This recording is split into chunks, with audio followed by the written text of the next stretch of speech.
Yes, sir. Let's get it started. Okay, 3, 2, 1. And we are live, ladies and gentlemen. What up? Rippin' dippin'. It's a rippin' dip. Hey. Rippin' and a dippin'. What's up, everybody? What's over up? Here at Starbucks Coffee House. Look at it. This is nice. The music and everything. You like this? I put this together. Thanks, man. Took a lot of time. Coffee House Jazz. Yeah, you had to blur it out so that we don't get detected on that Starbucks, right? No. Well, it looks realistic, dude. Yeah. It looks realistic. How are you guys doing at home, huh? How's everybody doing? Hey, it's a Monday. I hope you're probably driving know. to work. No, actually, we're a little bit. This is our new time. It's the afternoon. We have changed so many times on the trip. We gave ourselves the worst time slot in television history. Keep you guys guessing. You know what's so funny, dude? Is I remember on the Fox this documentary about kicking like a Gretchen Mol and stuff like that on Fox. The owner was trying to like get rid of her, fuck with her. Her ratings were low, so she's like, "Yeah, I got a new time slot for you, 2 p.m." And she's like, "Oh my god, there goes my career." And we're like, 2 p.m. Sign us up, dude. We said good. We said good. Worst time in YouTube history. Good. Then the jokes must be tighter. Good. That's so Jocko mentality. We must make the jokes tighter, dude. It will be our time slot then. Good. We took the hardest time slot. Zilla, baby. Get the money. Big money. By the way. Okay. T-shirts on sale. Okay, just no. Oh, not on sale. Just a little teaser. Just a little teaser for the boys in the drip community, dude. Little tease. Just a little teaser, dude. We got a lot. To show you guys. Not yet though. The time is not now. That's really good sales, dude. I just decided that I just I like that. Just put it out there. I like keeping it sexy, keeping it exclusive. They got to pay attention. They got to watch every video. They got to watch every single video. The people are telling you to fix the focus. No, dude. That's how Amish looks in real life. He actually looks blurry in real life. Wait. I might be able to move. Okay, this might be better, right? Isn't it? No, there's nothing to do here. Well, it's coming through that. Look, it's coming through YouTube. It's coming through kind a of Zoom foundation that it just makes them blurry. That's how it is. Yeah, there's something about it's this side of the room. The camera on this side of the room, it just can't catch a tight. You know what I mean? Here at the drip, it's a blurry fun time. Okay. Steven has in his contract that everyone with him on screen has to be out of focus a little bit. So I said, you know what? It's fine. It's cool, dude. I said, no problem, bro. It's fine. You know what I mean? And then why it's even more blurry. It's fine. We're good. Dude, why it's even more blurry. You guys can't see it right now, but why it's even more blurry. He's even more. Gosh, so that's what's going on? That's the rules around here. That's the rules. It's fine. Yo. Fall is coming, guys. Are you excited? I'm excited. That's why, hey, Starbucks got the snow in the background. Ladies and gentlemen, me and Amish decided to podcast on the street today. We have such good mics that it mutes out all the background noise. No background, no cars driving by. The same car drives by every 3 seconds, but don't think about that. That's like so many good TV shows do that, you know? Like Flintstones. You watch Flintstones? Of course. They just, when the guy starts running, they do the same background 7 times. Mm-hmm. That's fun. The people love that. They're used to that, actually. Yeah, we're giving them what they're used to. People are saying that I've never received a single notification for when the drip is going live. I always to get lucky and see the stream on my feed. Ladies and gentlemen, YouTube's been, swindling us for years. So I don't know what to tell you guys. They have been screwing us around, yanking our chain. Okay? Yeah, Zorro just dropped $10 on us. Wow. So happy to be back with the drip live and righteous. Thank you, Zorro. And we got to... Appreciate you know what? It's been a busy couple of weeks because here at the drip we always want to keep it innovative, keep it tight, keep it interesting, make sure we're growing. We always want to be getting one step closer to God. Yeah. We always want to be more and more righteous. That's what we have to be doing. So we're always trying to add, improve, do something. You know what I mean? So this, we're innovating for you guys. And the most innovative thing is how we keep shuffling times on you. We say, you thought we were at 8 o'clock in the morning? Nope. Yeah. 12 o'clock. You thought we were at night? Nope. We're actually doing the worst time slot in television. In television history. And we still have 100,000 people in the audience. Look at that. The Views lady said, we don't want you guys in our time slot. Okay, they kicked us out. You want to know the real truth? Us out. They said, hey, we heard you talking that mess. Once the Chappelle special came out, we got a couple of calls saying, listen, now's not the time. Okay? Just don't get so not the time for that message. Not the time for the No time for this. Men in television message, not the right. They said, listen, you don't have Chappelle numbers yet, so let's kick it up to 2 p.m. and you do what you can do there. Chappelle almost doesn't have the Chappelle numbers, dude. It's Really? like a 50-50. Well, everyone agrees with Chappelle, or a lot of people agree with Chappelle, the vast majority of people, but the power dynamic is such that like everybody in like TV production, they're like, can we just say the numbers don't justify it? But they do. But Chappelle barely has the Chappelle numbers to do what he does. What do you mean the number? You're saying that the number, he's not really bringing in that much money for Netflix? No, he is. No, I'm saying though, to do the kind of things he does, you have to have like such an overwhelm. You can't bring in some money. You got to bring in all the money if you're doing what Chappelle does. Dude, Kurt Metzger. If you're gonna talk that mess, you got to bring in the checks, dude. You got to have big money, dude. Because Kurt Metzger did this like 5 years ago. He ripped. Because basically, I saw the Chappelle special. I know you've been saying, got to check it out. It was very tight, actually. I loved it right to the end. So good. But I know something about people in the game, in the feminist game or in the activism game. When you rip them that hard, even if your arguments are right, they're just so mad after it. They're just too mad. They're even more mad now. They're pissed. Did you see the people in the front row of the special? The girls in the front row who are just like the whole time, like, just the entire show. It's just, there were two women in like the front row. They go, you could see them the entire show. And they were getting madder as it goes. Like at first they were like cracking up a little bit. And then by the end of it, you go, oh, they're going to write a blog. Oh yeah. Yeah. No, they're there front row to get offended maybe. They're like, oh yeah? Really? Really? We'll see how. We'll see what the New York Times thinks about this. Just every good rip he does, they just look at each other like, we're going to put that in the article. It's going in the article. That's going in the article. Oh, that's definitely going in the article. Funny? You know what's actually, and look, this might not be a popular opinion. I actually think Chappelle will do more to bring empathy with the common man, like the common person out there, the average person. I think he'll do more to normalize that kind of stuff than the people who are like in the activism game are going to in the next 5 years. I think that one special, the message ultimately being about, say what you want about his whole thing. The message ultimately is about empathy. Eventually it's about him who was kind of didn't get it. Eventually coming to terms once he had a friend, once he empathized and saw from their perspective. I mean, I really thought the message was actually quite positive, and that's what was so shocking. So positive. It was so shocking that like I honestly thought, oh, yeah, it was a little edgy, but like he's not going to get in any trouble for this. Which is why when I saw the response, I was shocked. I was like, I think he's on your team. Like I think you guys are fighting. I don't know. Maybe people disagree. I get it. No, he hit some nerves pretty hard. Like the one where he puts it as like, hey, it's black people, like like you white feminists didn't really do shit, and I was on the bus, and black people were that. What his angle turnaround, I thought was like, I always thought I had that get out of jail free card too. Like if someone said some shit to me, I'd be like, I'm suffering from colonial legacy, brother. Back it up. You know what I mean? I always thought I could do something like that. Right. But he did that, and they said, still you're canceled. But he's not canceled. He's like fine. He's good. No. He's not canceled. But it was funny to see, like the showrunner you saw the showrunner for Dear White People. Yeah. So like how embarrassing when you're like, well then I quit, and then it's a week. Dear now, White People, we got to cancel Dave Chappelle. Canceling him, and nobody cares. Netflix doesn't care. Oh gosh. Well, that is rough. I did it was interesting to see the response because there was half the people were trying to like cold cancel him, and then half the people were saying nobody's trying to cancel Dave Chappelle. Like we just think he's not funny. And then it's like, wait, no. Half of you guys are. Half of the people are trying to cancel Dave Chappelle. The other half, no, he's not cancelable. So they're just saying like, oh, he's not funny. Because that's the next thing, obviously. That's like on the tiers of how you cancel somebody, it's like either A, you're canceled, you can't do that. Or B, oh, it's just not funny. I just wasn't laughing. It almost seems like that just not funny is like they're trying to throw an insult at him. And it's like, it's almost like you're not getting the story straight here. Are you offended or is it not funny? It's like, what are you mad about?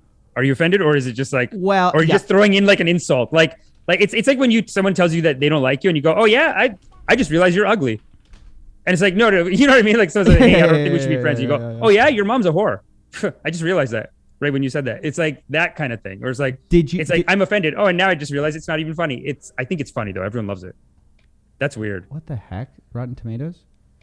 Sorry, this is what I wanted to show you. 43% of the critics.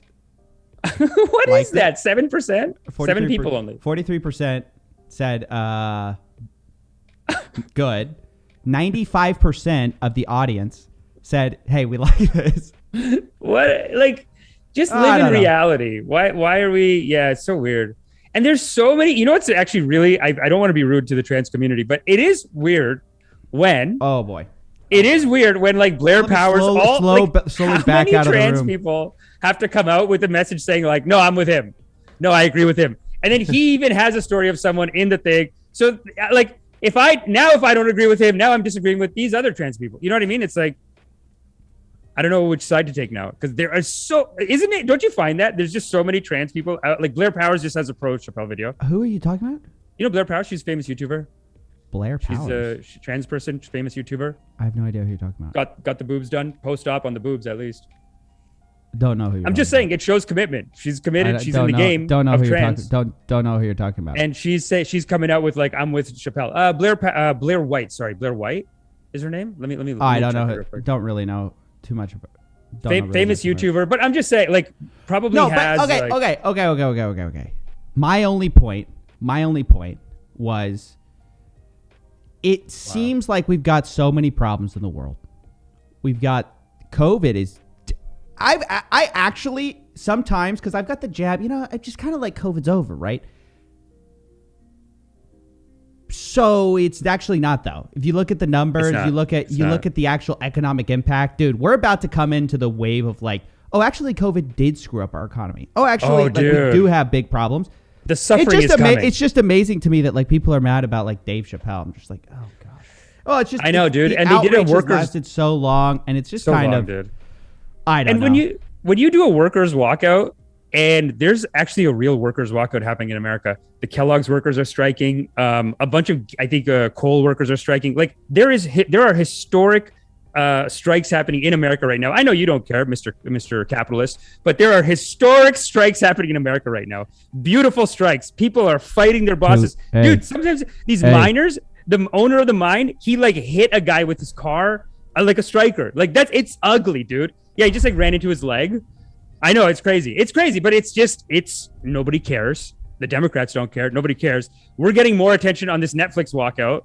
It is so privileged. I know. The showrunner of like Dear White People, who's supposed to be like, hey, let's focus on real problems, not your white people problems. No, it's just crazy. I do just wonder, do people who have real problems with the special, obviously some of them have watched the full special, but what percentage of those people did watch the full special? Because even at the end, he's like, I'm done making jokes until we all decide we're laughing together, instead of like, it was like a positive message. So positive. And he really cares, like Kurt Metzger too. Like his thing is, you hear the special and you hear some of these bits and I'm like, this guy's putting his heart out and he's really upset about this. You know, like he's really upset that like someone said I was transphobic. Well, I'm going to write a bit about that.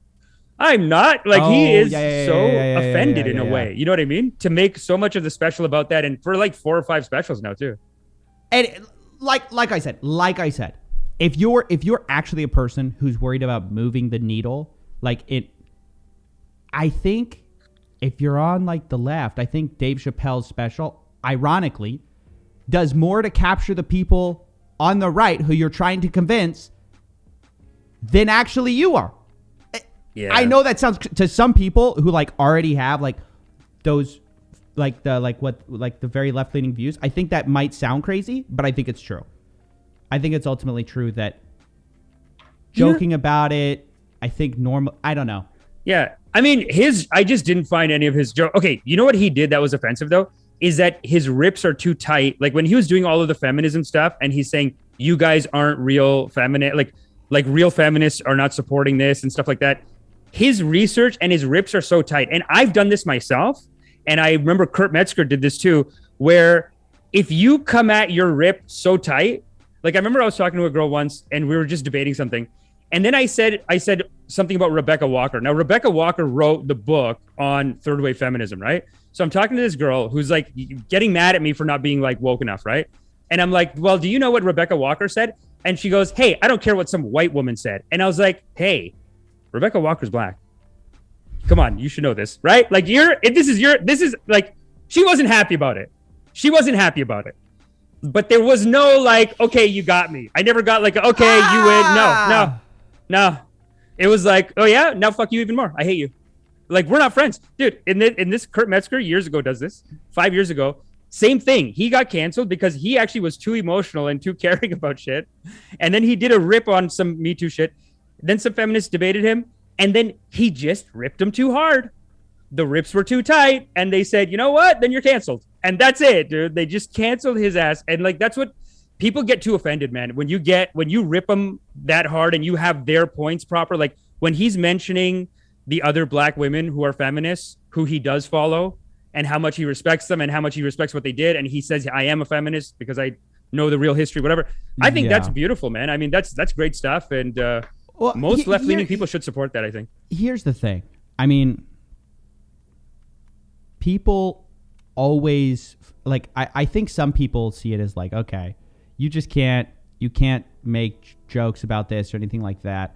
But I think if you look in the 90s, there was the people with the sacred cows, I mean, who were being attacked were like by people like George Carlin and stuff like that, was the like kind of pearl clutching people who are like, oh, you can't say that dirty word or whatever. And it's just kind of weird. The people on the left were the ones being like, no, we can say anything. Like everything's basically fair game, right? And then now it's just totally flipped. It's just a weird topsy-turvy world where the people like I don't know if you want to say pearl clutching the most, are weirdly enough on the left. It's a weird thing, man. It is weird time to be alive.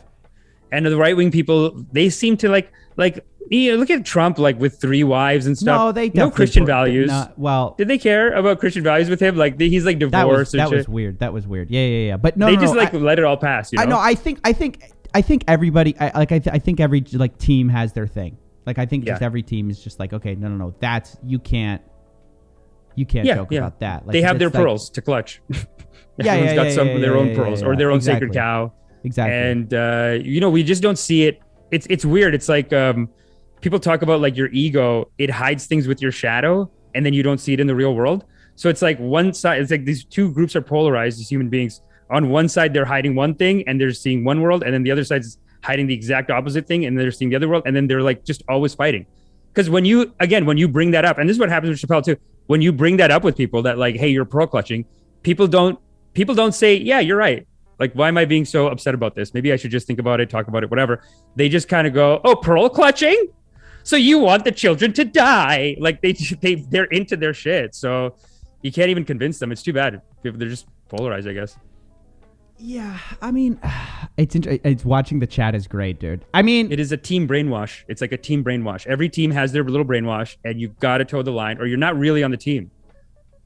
Wow, dude, we've started a firestorm in the chat. Oh, yeah? Dude. Firestorm, dude. Oh, people are pissed. Eh? We might have to have a call-in show. Today, we gotta do a call-in. Yeah, let them call in. Let's go. Let's let them call in, right? Yeah, $10. Devin Santa Maria.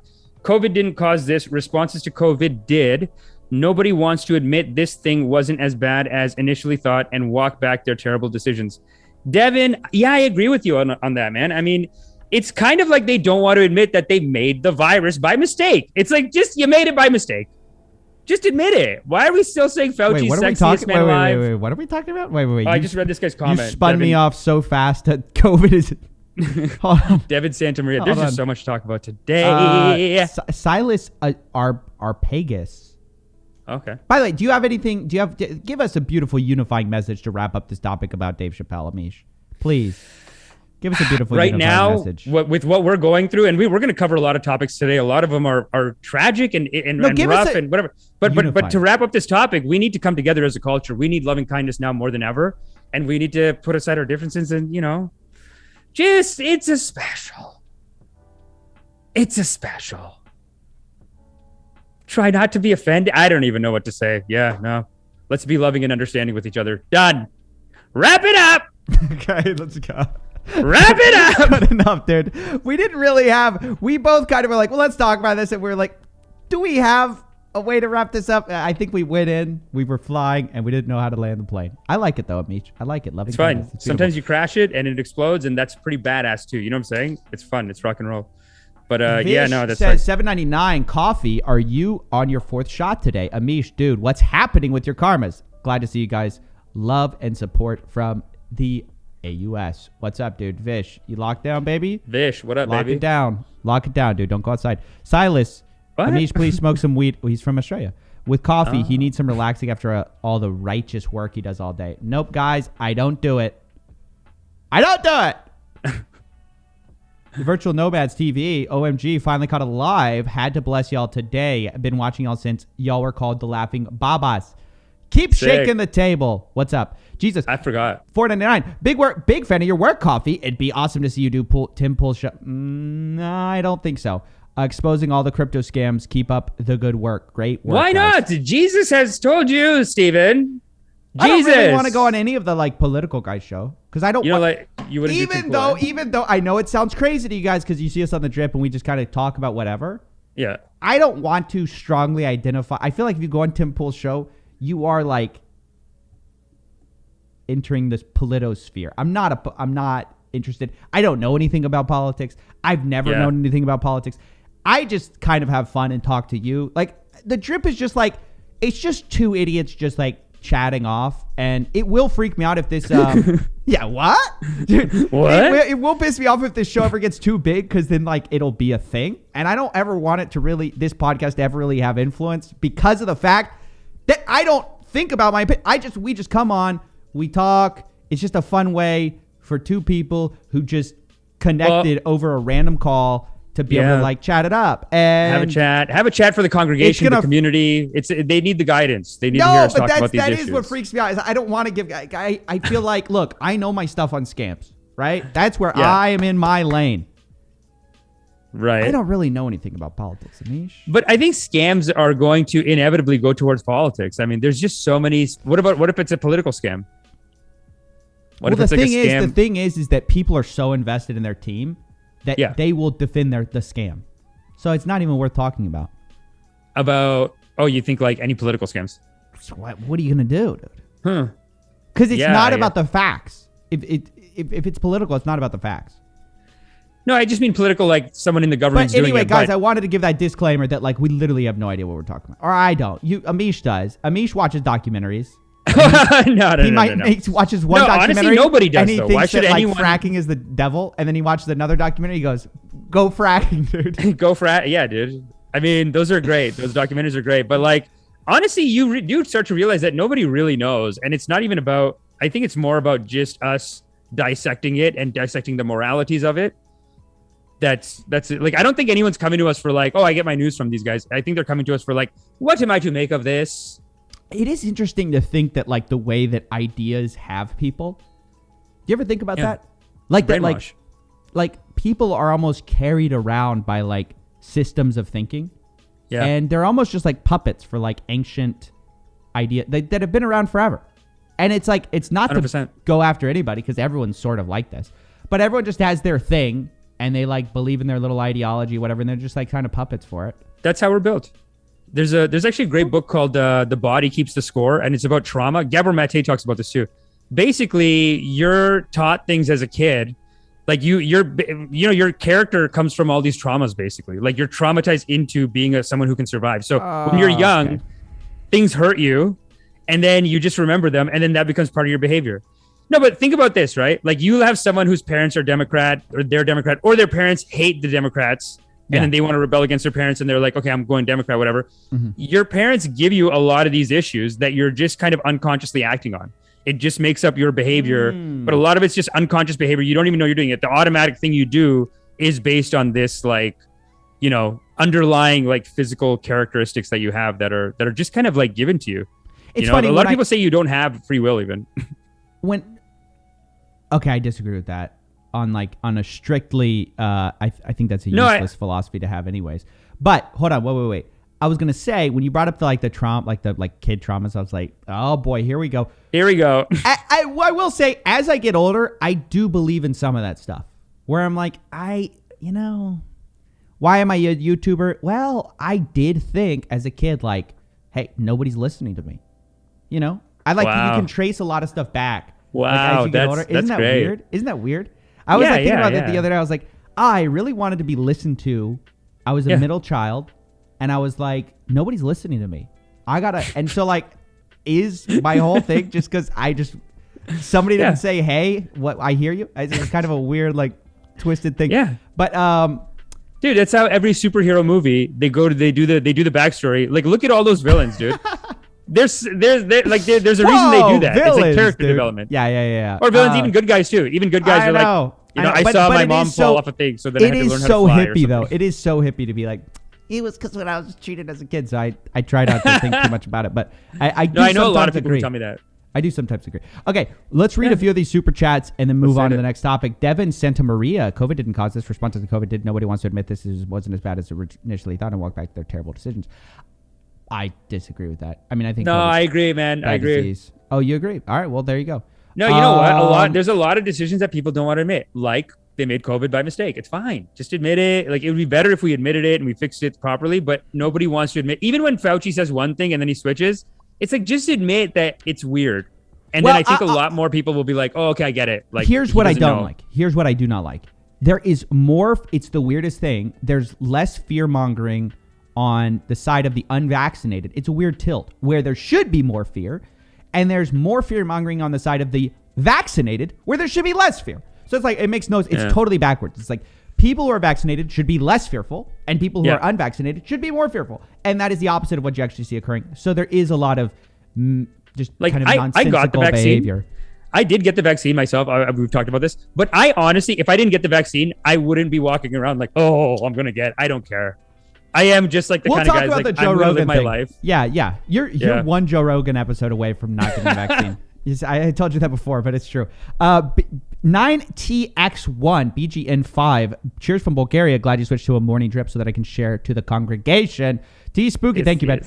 999. Coffeezilla wants to expose scams and not get into politics. Correct, Spooky. And then I got in with a guy who watches political documentaries every day, and then I was done. Silas. Hey, we can do scams. Silas Pagus 5. Who's an underrated YouTuber you guys enjoy? What's his name? Vagrant Holiday. Very underrated. Vagrant Holiday. Huh. Urify, $20. Pay up to the congregation. I love that all caps congregation. Congregation. Ed says it's nice to see them discover the concept of psychology. Yo, Ed always has the rips for us, dude. Ed's like It's like our dude. He's like we saw Steven grow today. Live on the show. They found out what psychology is. And we're like, wow, these vaccines are actually pretty cool. Oh, they discovered virology too. We saw Steven go from like trauma. Ed thinks we're mentally not all the way there. Which fair enough. Ed also says I feel like Amish is in the right wing pipeline a little. Amish, you in the pipeline? Yeah, let's blame it on that. What's my fault? Whatever I said, I'm in a pipeline. What can I do? You know how hard this pipeline is to stay out of? Yeah, I like that. I got brainwashed by the pipeline. I should have said it. That's I'm going to call that pulling a Sanjay Gupta. I'm going to pull a Sanjay Gupta and be like, I was brainwashed. What could I do? What can I do, dude? Joe Rogan locked me in a room. No windows. I was in a pipeline.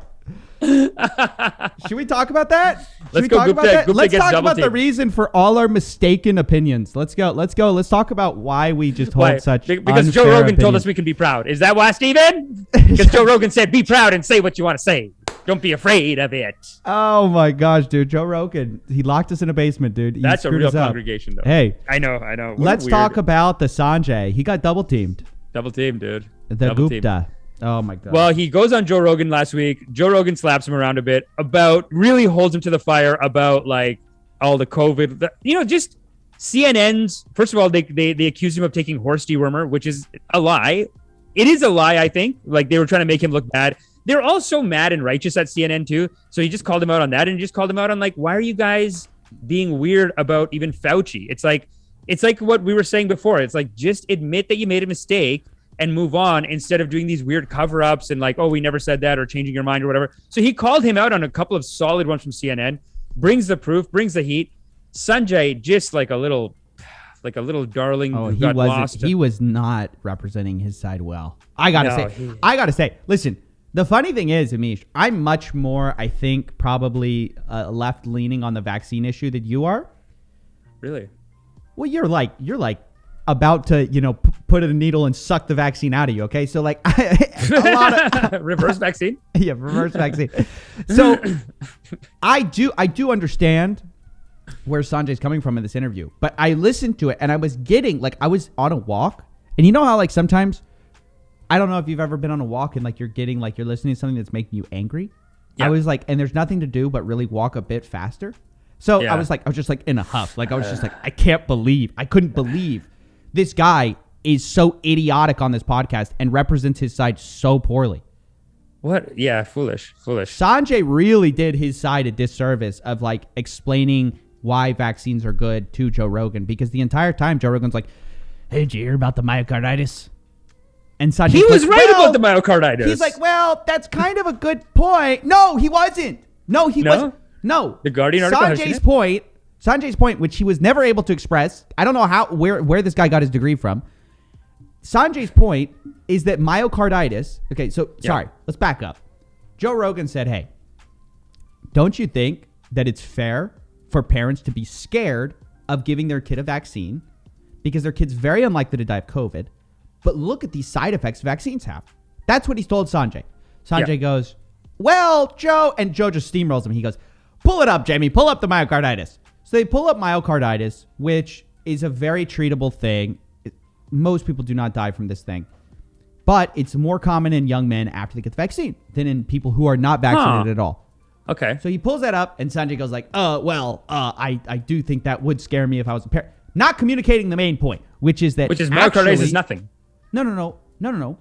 It's that myocarditis, while it is increased in people who get vaccines, is way more prevalent in people unvaccinated who get the disease COVID.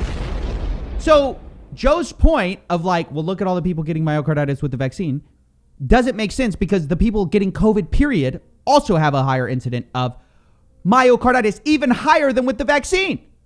So even still, the vaccines, even on the random side effect you want to cherry pick, are still less frequent and still safer than just getting the disease without the vaccine. Okay? So, Sanjay somehow could not communicate this most basic of points to our bald friend over here. And it was stunning to me to watch. I was like, really? Like you are a doctor. Your job is to communicate basic medical points to people. And you've got this guy whose biggest claim to fame is Fear Factor. Obviously, he's big star, whatever. But he's not like a medical expert. Okay. He's somehow making more sense with less facts than you. I was pissed. I was just pissed. Hey. But you, okay, so you saw the article. You read the article. Wait, hold on. They're saying CNNzilla. Get out of here, dude. Get out of here, man. Yeah, because the Guardian article, I don't know, man. It says, okay, so the headline is boys more at risk from Pfizer. Y'all are making me so mad right now. Y'all are trolling me, dude. If y'all... I'm not even trolling. No. It's chat. No. Say what you're saying. They're calling you CNNzilla. CNNzilla is so making me so mad. No, because the Guardian article that's about this, it says boys more at risk from Pfizer jab side effect than COVID suggests study. U.S. researchers say teenagers are more likely to get vaccine-related myocarditis than end up in a hospital with COVID. So what you're saying is... Sorry, hold on. Putting up our parent company here. Putting up your, I didn't know you signed a deal with them, dude. I mean, great. So annoying. I hope you... Wait, what were you saying? So give me the study. I have a link to it in the Trello, but like it says boys more at risk of Pfizer. I mean, I guess it is complicated, and maybe Joe Rogan was just like steamrolling him and he didn't get it, or like he just wasn't able to explain it. I guess whatever. Yeah, but that's his job. He has to be able to do it. And the worst thing though too is that when he goes back to CNN, they just slap him around over there too. It's like a double team. Oh yeah. Well, that is the funny part. That is what we wanted to cover. I was just like annoyed at how bad he conveyed his points. Yeah. So you completely don't agree with Joe Rogan. I don't know. I heard it and I literally was like opposite. I was like, Joe Rogan is really getting the facts here. Joe Rogan's really got his points straight. That's what I was thinking. Yeah. I know you were thinking that. Well, that's how it came off. I mean, that's how it came off was like that Sanjay's this idiot, and then like it's Professor Joe Rogan over there teaching all of us about myocarditis. I mean, it's ridiculous. To be fair, he did say you were 16 times more likely to get myocarditis from COVID than from the vaccine, but he didn't push the point at all. Yeah, that's what I'm saying. I'm saying he did try to get that point across, but he was so busy trying to appease Joe and being like, oh, well, that's a great point, Joe, that he did not get the most salient point across. Yeah. Across. Like, he shit his pants. Yeah. But it says in his so he did technically say it. I'm not trying to say he didn't say. If I said that, I'm wrong. He didn't. I do remember him saying that, but Joe steamrolled him so quickly that he's like, "But don't you believe that parents should be worried about the vaccine?" And he basically got Sanjay to be like, "Well, yeah." And then Sanjay, as penance, because he did such a bad job. This is the funny part. And this is the funny thing is the article he wrote too. He wrote an article on his website saying like, look, I was trapped in there. There's no windows. You got Joe Rogan across the desk. Dude. He's going to murder me. I thought Joe Rogan would jump across the table and wring my neck. Yeah. Are you crazy? Let's read a little bit of this. Let's read a little bit of this. Hold on. Okay. So this is after, guys, he got wrecked so hard that he said he basically started making excuses. I don't think I've ever had a conversation that long with anyone. Seriously, think about it. We sat in a windowless booth with 2 sets of headphones and microphones, a few feet between us. Not a single interruption. No cell phones. No distractions. No bathroom breaks. And you could have had a bathroom break. And then at one point he goes, when I told Joe early in the podcast that I didn't agree with his apparent views on vaccines against COVID, ivermectin, and many things in between, part of me thought that the MMA former Taekwondo champion might hurtle himself across the room and throttle my neck. But instead, he smiled, and off we went. Oh, okay. He's basically like, I was so scared. I was scared.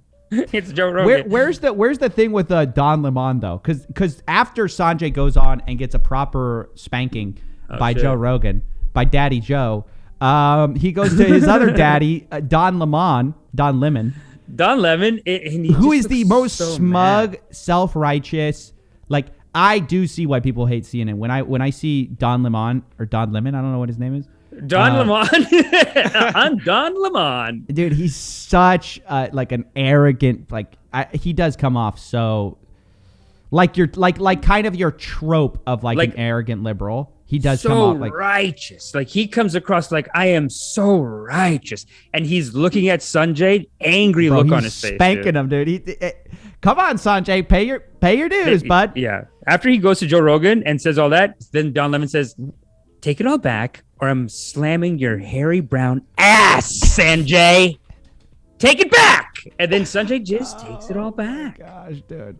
I put the link in there. Where's the? It should be at the top. The link should be at the top in the Trello. Okay, hold on. Oh man, Don Lemon, yeah, dude. Don Lemon is like, it's like you're talking about clutching the pearls. He is like that kind of righteous dude for left wing shit. He's like that angry and that righteous. And he said, "What did you go over there and say, young man?" Yeah, let's watch a little bit of this. Daddy. Something about ivermectin that I think wasn't actually correct about CNN and lying. Okay, ivermectin is a drug that is commonly used as a horse dewormer. So it is not a lie to say that the drug is used as a horse dewormer. I think that's important, and it is not approved for COVID. Correct? That's right. That's correct. It is not approved for COVID, and you're right. I mean, the FDA even put out a statement saying, basically reminding people, it was a strange sort of message from the FDA, but that said, Take your spankings, Sanjay. Take it back. Take it all back. He didn't even say that. Stop taking this stuff is essentially what they said, referring to ivermectin. Now, I think what Joe's point that is... It has been approved for humans, but not necessarily for COVID, right? Yeah. That's correct. It's been used for a parasitic disease, for something it's called river blindness, and it's been very effective for that. But, just because it works for one thing doesn't mean it works for something else. Right. And, there's still a few ongoing clinical trials around ivermectin. But for the most part, if you look at the data, there's no evidence that it really works. What the heck are those end cards? They just like pop up randomly? They just pop up. I don't know, some random channel. It's like some random channel put it up. But Don Lemon is like, he's such a dad. Like at first he's like, so correct it, take it all back. So horse dewormer. I mean, it's such a lie because they basically like, he knows that's not what Joe Rogan meant. Like he knows that Joe Rogan knows that it's also approved for humans. But what Joe Rogan's calling them liars about is that you guys just called it a horse dewormer, and that's Joe Rogan's taking horse pills, basically. Yeah, let's. I want you guys to see Sanjay getting spanked the first time, because watch, just he folds with Don, but he also folds with Joe. Like he's just like both sides. He's like, you're right. No, you're right.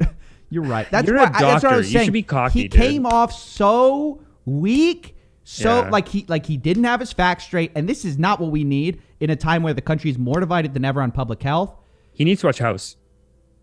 By the way, hold on. House MD and grow a pair. Just fucking grow a pair, dude. You're a doctor, goddammit. Yeah, you're a doctor. Dude, this guy's never Joe Rogan. Does he have a bachelor's degree? Bro, you went to school like 12 years longer. Not even. Yeah. I think Joe Rogan just quit. Maybe high school even. He's a rock and roll. I don't think he went to college or anything. You know what I mean? He's just like... I have no idea. My point is that this guy's the expert, but he comes off like the little simpering wimp. Anyway, let's watch. So simpy.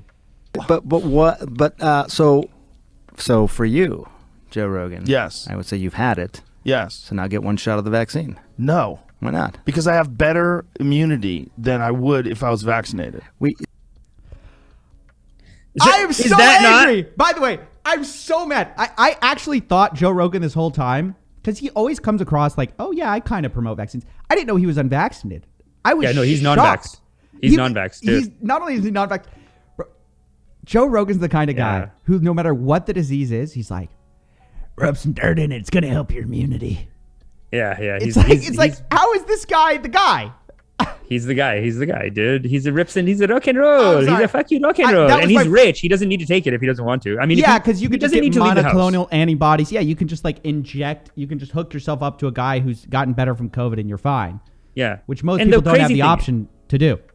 But on this show, we've always been we don't support vaccine hesitancy, but we support vaccine hesitancy non-judgment. We do support on this show. Like we support, like if you don't want to take it, we've always said that, no?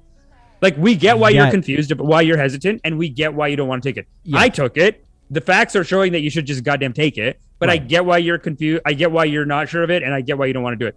I guess the vaccine passports, I'm not willing to be like, the vaccine passport is a step too far, but like I mean, he seems like he's got his facts all straight. Even though I got mine and I encourage people to get theirs, he seems like he knows what he's talking about, Joe Rogan.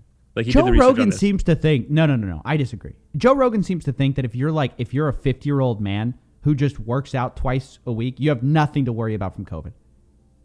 This is not the case. And you're just injecting yourself with like HGH every day, you're fine. It's natural immunity. It's natural immunity. He's just like the meditation people. Like, the law of attraction people? They believe that too.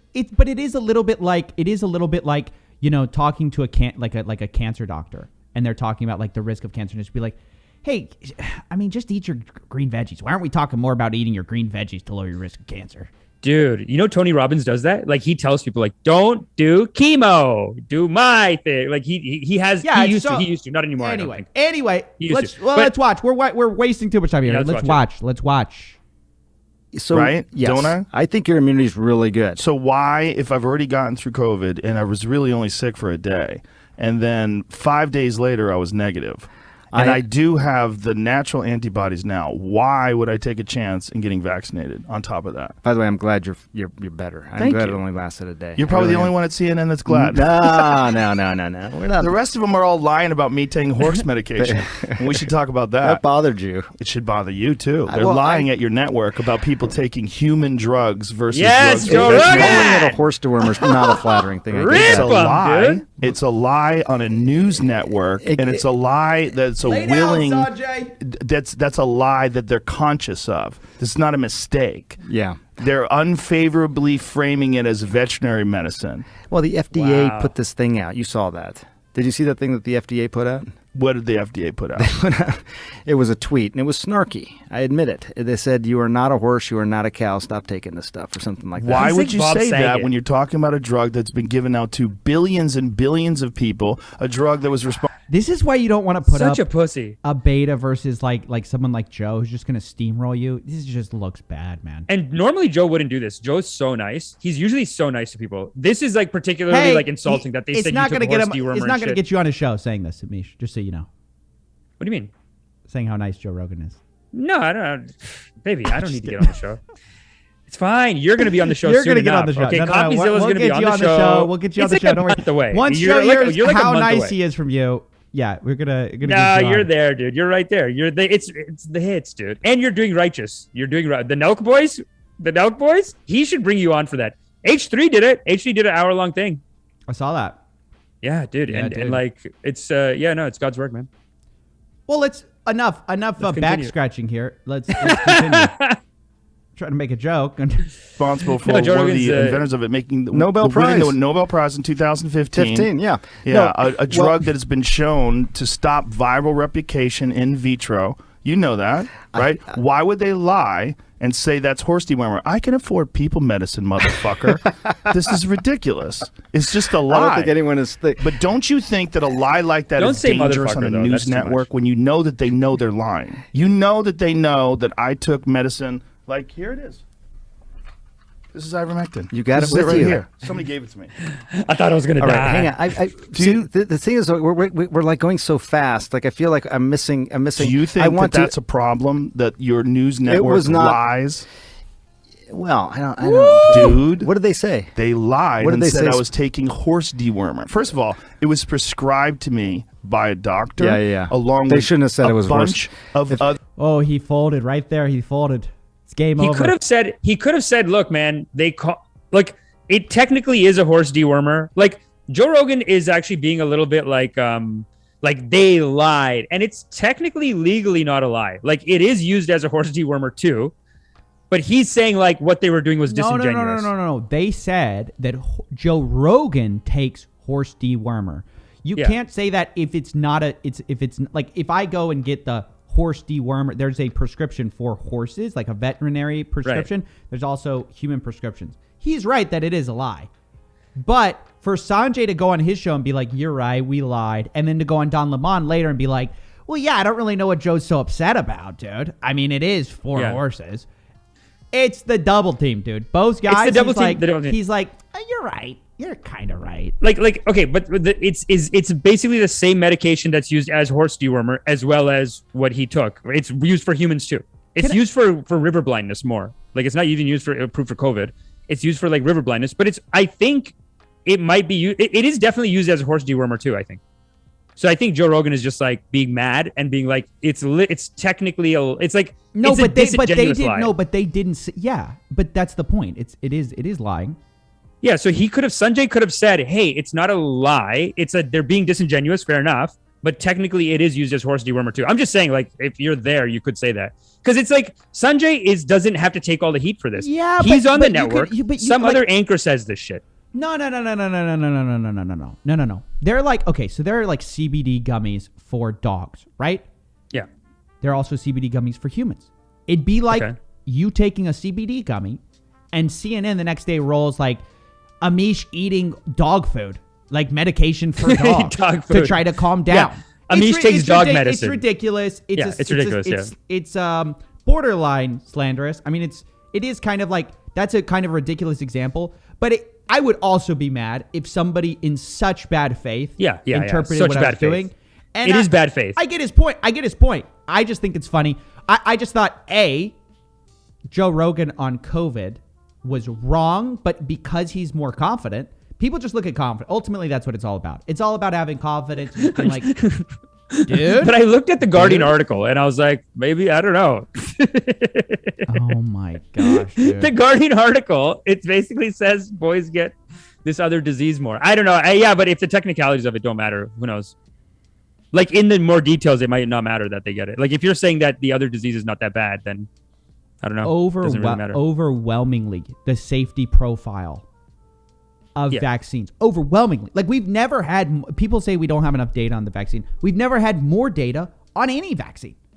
Yeah. Overwhelmingly, the safety profile is in the favor of vaccines because people often compare it to not having anything. But the problem is, in a world where the pandemic's going on, not getting COVID itself is not a survival strategy. You have to assume you're going to get COVID. So when you run it against just getting COVID without the vaccine, all of the like side effects, things like that, you always encounter them like hundreds of times more likely with COVID itself. Mm-hmm. So you're better off in almost all cases with being vaccinated. The vaccine. Just take the vaccine. Now, the data with kids and stuff, I get it. We can you can kind of like argue about that. But ultimately, Joe Rogan uses this as like kind of like a side door into, well, maybe just natural immunity will protect me and all of us. Like I'm a 50-year-old man. Why do I need? Yeah, dude. It's crazy that the meditation community is into this too. They also believe in like, I don't like that outside stuff in my body. I don't know what it does. It's outside stuff in my body. What does it do? I don't know. But it's just like the flu vaccine, I've heard. It's like a slight variation of it, maybe. Like, we've had vaccines like this before, even though we don't have this specific one. So, like, we don't have the 10 years on data of it, but we have 10 years on data of, like, something similar, and I think we're good, right? We don't need the 10 years on data, do we? I'm just worried for myself. Yeah, no. The 10 years on data is, like, people who say that. So, first of all, the obvious problem with that is we don't have 10 years on data from COVID. COVID being a far more serious disease without the vaccine and having far more effects is much more likely to have 10-year on side effects we don't know about. So if you're worried about side effects we don't know about, the far greater risk is just having COVID without any kind of protection at all, right? Yeah, that's worse. That's because worse. Ultimately the vaccine is just kind of a derivative of a smaller derivative of the disease itself, right? So that spike protein. So it's like way worse if you get the full disease without any protection at all, right? Yeah. And then also, we've seen what vaccines do over time, right? Number one, now we have like 8 months of safety data on it. Number two, vaccines always have their side effects within a very short window. Like, it's not like we don't ever see somebody getting a shot and then 10 years later they lost their sight because they got a shot 10 years ago. Shit. No, I mean, it just doesn't happen. Dude. It just doesn't happen. You just imagine we just start miniaturizing in 10 years. We're we just become mini people. It makes me so mad because this stuff is so easy to grift on. Like, you don't know what's going to happen, Steven. No. 10 years down the road. I could give you guys all the talking points of grifters. If I wanted to, like, people are like, oh, he's shilling. Dude, the real shilling is in the game of like, oh, they're out to get you. That's the real shill game that nobody's talking about. It's so easy to do we don't know. It's so easy to do that. I could give you all the talking points that all the people in chat would love right now. But you know what I like about this? This is where the very... Coffee is a vaccine scammer. What a shill. Dude. These people are so out to lunch, dude. Yeah, Coffee's taking horse dewormer. Dude, I could be like all these guys giving you your talking points right now. Oh, did you guys know that some of the people at the FDA quit? Oh, it's a big fat pharma conspiracy. Dude, hey. Big Pharma's out to get you guys. I could do all the shit. Anyway, I don't know, man. There's literally nothing. There's literally nothing in it for me to defend vaccines. It is the least popular point right now online to defend vaccines. Why do it? Yeah, you're siding with the establishment. Is so rock and roll, dude. Oh yeah, dude. Let's just go anti-vaccine. Fucking rock and roll, dude. It's rip and dip, dude. He's fucking Joe Rogan says, "Fuck it, I'm not taking it." So easy, bro. No, I know so many meditation people and they're so opposite of Joe Rogan. Like, they're so far on the other side. And then they're like, what does it do to your body? What does it do to your uterus? There are studies coming out still. It's just the whataboutism, dude. It's just the whataboutism. Hey, did you know what happened to Merck, dude? You defending vaccines? What about you defending big pharma, dude? Yeah, but lame. You do think that Fauci made the virus. You do think that. I've never thought. You think that. That's been your point from day one. Even Jon Stewart went on Colbert and said, Do I think there's a lab leak? That's the question. But they also made the virus I think it's probably from a lab leak. Okay, gain of function research. That's legit now at this point. You said, do I think Fauci made the virus? Okay, fine. Do you think Fauci funded the gain of function research that made the virus? NIH funded the Wuhan lab where the COVID probably came from. Yeah, I probably think that if you held my Probably. And then because Fauci is the head of the NIH. So, okay, cool. No, what do we expect from a pharma major? You're good. Oh my gosh, dude. As long as you're willing to admit Fauci made the virus, I think you're good. Oh my gosh, dude. CNN. What are they saying about Get me on CNN. I'm taking Sanjay's job. They're so mad crap, dude. They're just like, why are you pro-vax? I'm so pissed. Look, we're not anti-vax. We're just anti-vax non-judgment. We believe in non-judgment on the anti-vax. That's all we are. You know, there's so many people that message me and they're like, hey, man, I really appreciate your anti-vax views. No, we both have our vaccines. What are you talking about? They're like DMing me like, thanks, man. I really appreciate your anti-vax views. Hey, man. Listening to your show, a bit anti-vax. You're a bit, like a little bit, like 30% anti-vax. No, I'm anti-vax. Just like the vaccines, like only like 98% effective or something. You're like 98% pro-vaccine. There's like 2% of you that's like hard anti-vax.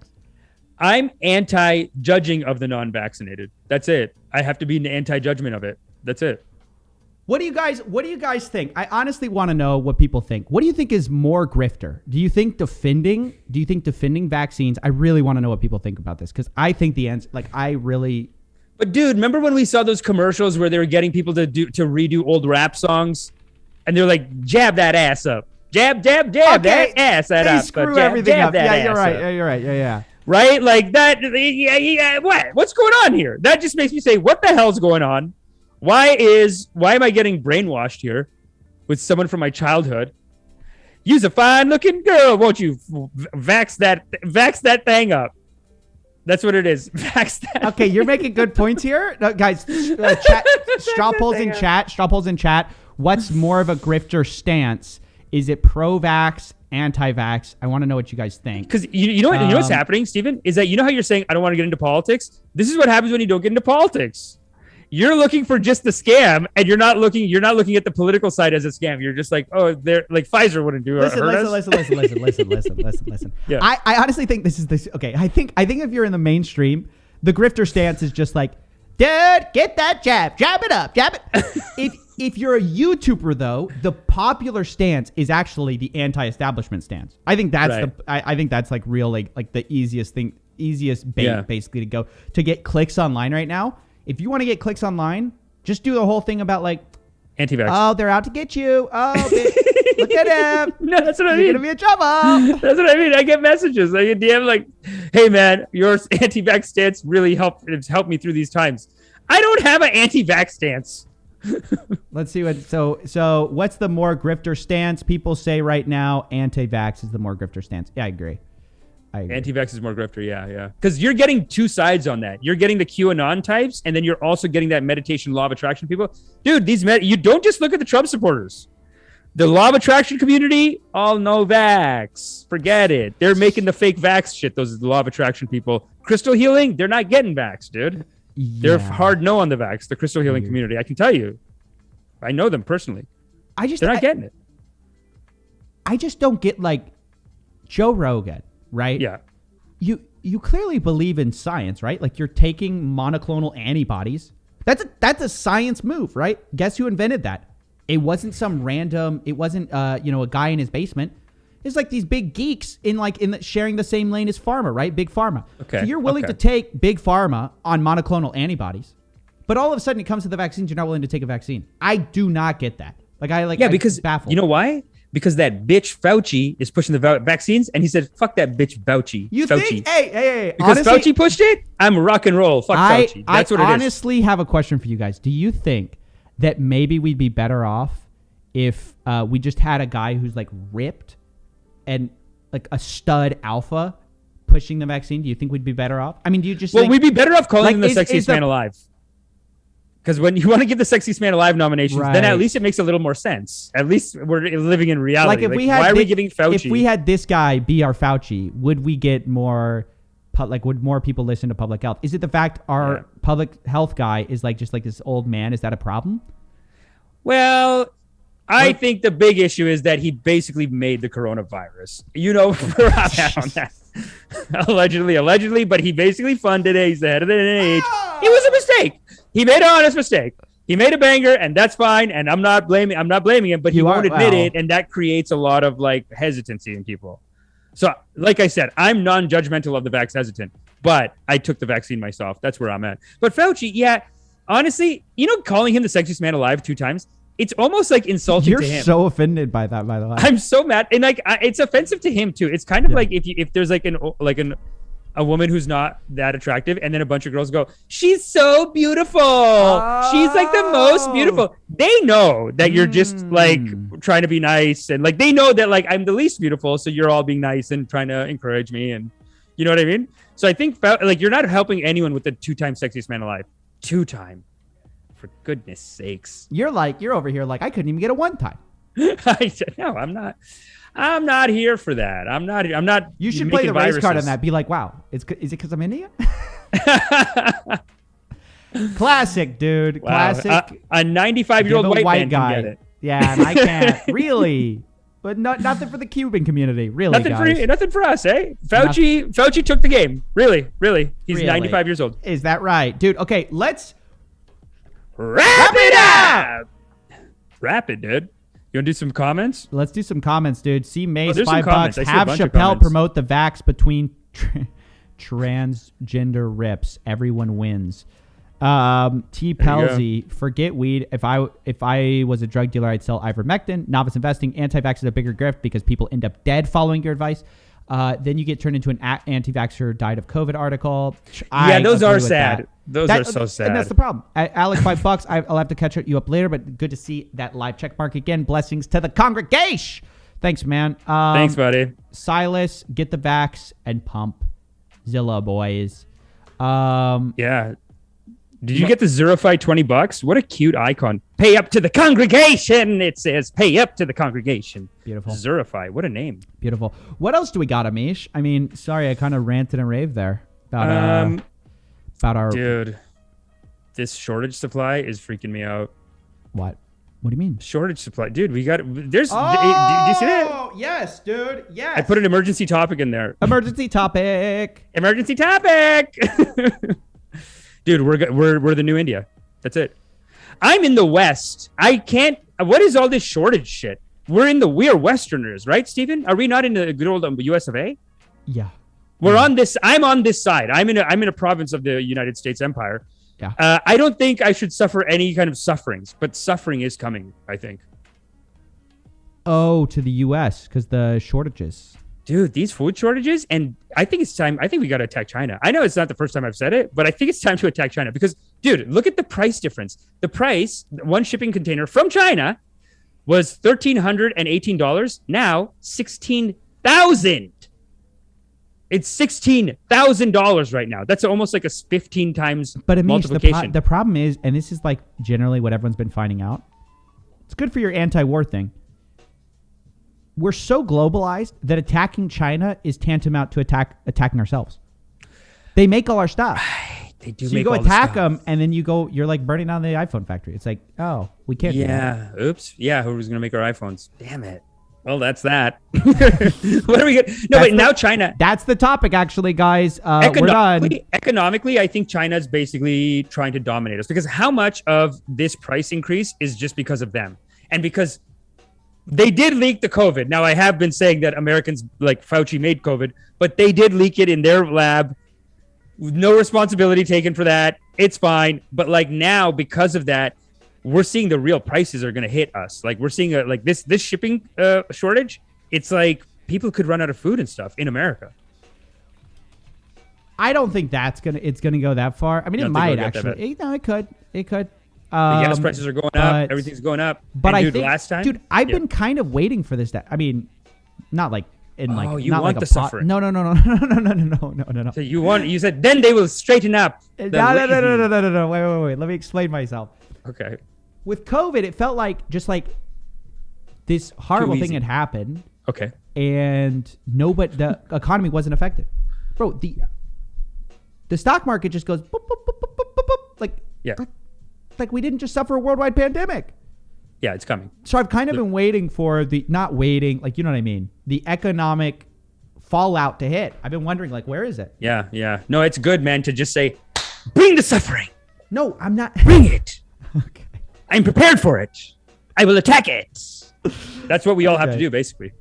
We all have to. It's going to be, some things are going to be rough. It might just be Christmas toys. Yeah. But food, like we're talking oil, like to cook food, everything, like everything is going way up. Do you have any prepper friends? I know this might be a little off topic. Do you have prepper No, friends? dude, I'm an artist, so they would never do that. They would always be anti. They're unprepared, actually. All my artist friends are unprepared. So many of my friends, the other day, we were out at a little coffee shop, whatever, and they're like, dude, you got a plan? You got what do they call it? A bug out kit? Bro, you got a fallout shelter? I was like, fallout shelter? They're like, yeah. Dude, when nuclear fallout comes, like, what are you going to do? I go, well, I die probably. Yeah. They're like, dude, like, I'd rather just die. They for go, that. not on my. They go, not on my watch, and they give me like GPS coordinates. Wow. They go, dude, come to my place. They go, I got you, dude. I got you covered. They go, we got a generator, and we can never have enough like strong young men to basically, make our survival colony. Wow. I'm like, dude, they're like prepared. Dude, Freaks and if me you're out. a woman, they would have been like, we do need some women to procreate, so make sure you come. I know, weird. But I was kind of surprised. I do have maybe an unusual distribution of like guys who have, but now I'm thinking it's actually a good thing. Like guys who are preparing. Shipping shortage. If I need to eat like 12-year-old beans, they have it covered. Some I thought you were going to say 1,000-year-old Jim Baker mac and cheese, dude. They got it. I thought you were going to say if I have to eat 12-year-old beans, I'd rather be dead. So I'll just go no bunker for me. I have to say I quite like life. So no, I actually am. No. It will be a great suffering. It will be a joyful suffering. Dude, the last time this happened though, I remember Jimmy Carter was president and he just lost. Like under Joe, you know what they were doing with Jimmy Carter, dude? They were having lineups for gas, and then Jimmy Carter, they started putting out these things like, okay, so if your name starts with A to D, you get gas on Mondays and Wednesdays. And if your name starts from E to C, you get Tuesdays and Thursdays. And Americans said, nah. And he's out, dude. He's like a pussy ass president, basically. Who? They're like, you're a one-term Jimmy Carter, yeah. People call it's so weird that America, you'd be so tough to become president that if you're a one-termer, people are like, pussy. Get out of here, loser. It's true. True.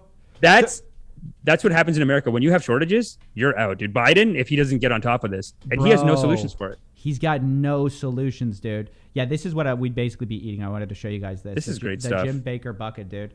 Just wait till they put the cheese in there. This is so funny. Yeah. This is great stuff. This is one of my favorite clips online. What I love to put my hands in, but it's hot. This is... The music is so good. Bro. Look at the broccoli in there. Wow. Oh, gosh, that looks horrible. But cheese sauce they have is a good. shovel, dude. That's what they're going to be eating out of, a shovel. They're going to be like, oh, we got you covered on the calories, dude. Dude, China's got all the food and the shipping shortage is coming. Get your baker buckets. Baker's buckets. So what I wanted to say though is, hey, you may not be a young man, but you are a man, and you could probably come to my fallout shelter with me. If you want to grab a flight, I'll give you the coordinates. If it goes bad, I'll give you the coordinates. You can fly in. Thanks, dude. Yeah, we won't say it on the air though. We don't want everyone showing up. Sorry, guys. Love you. Love the congregation. Sorry, guys, but there's only room for yeah. I'll be in. What about Wyatt?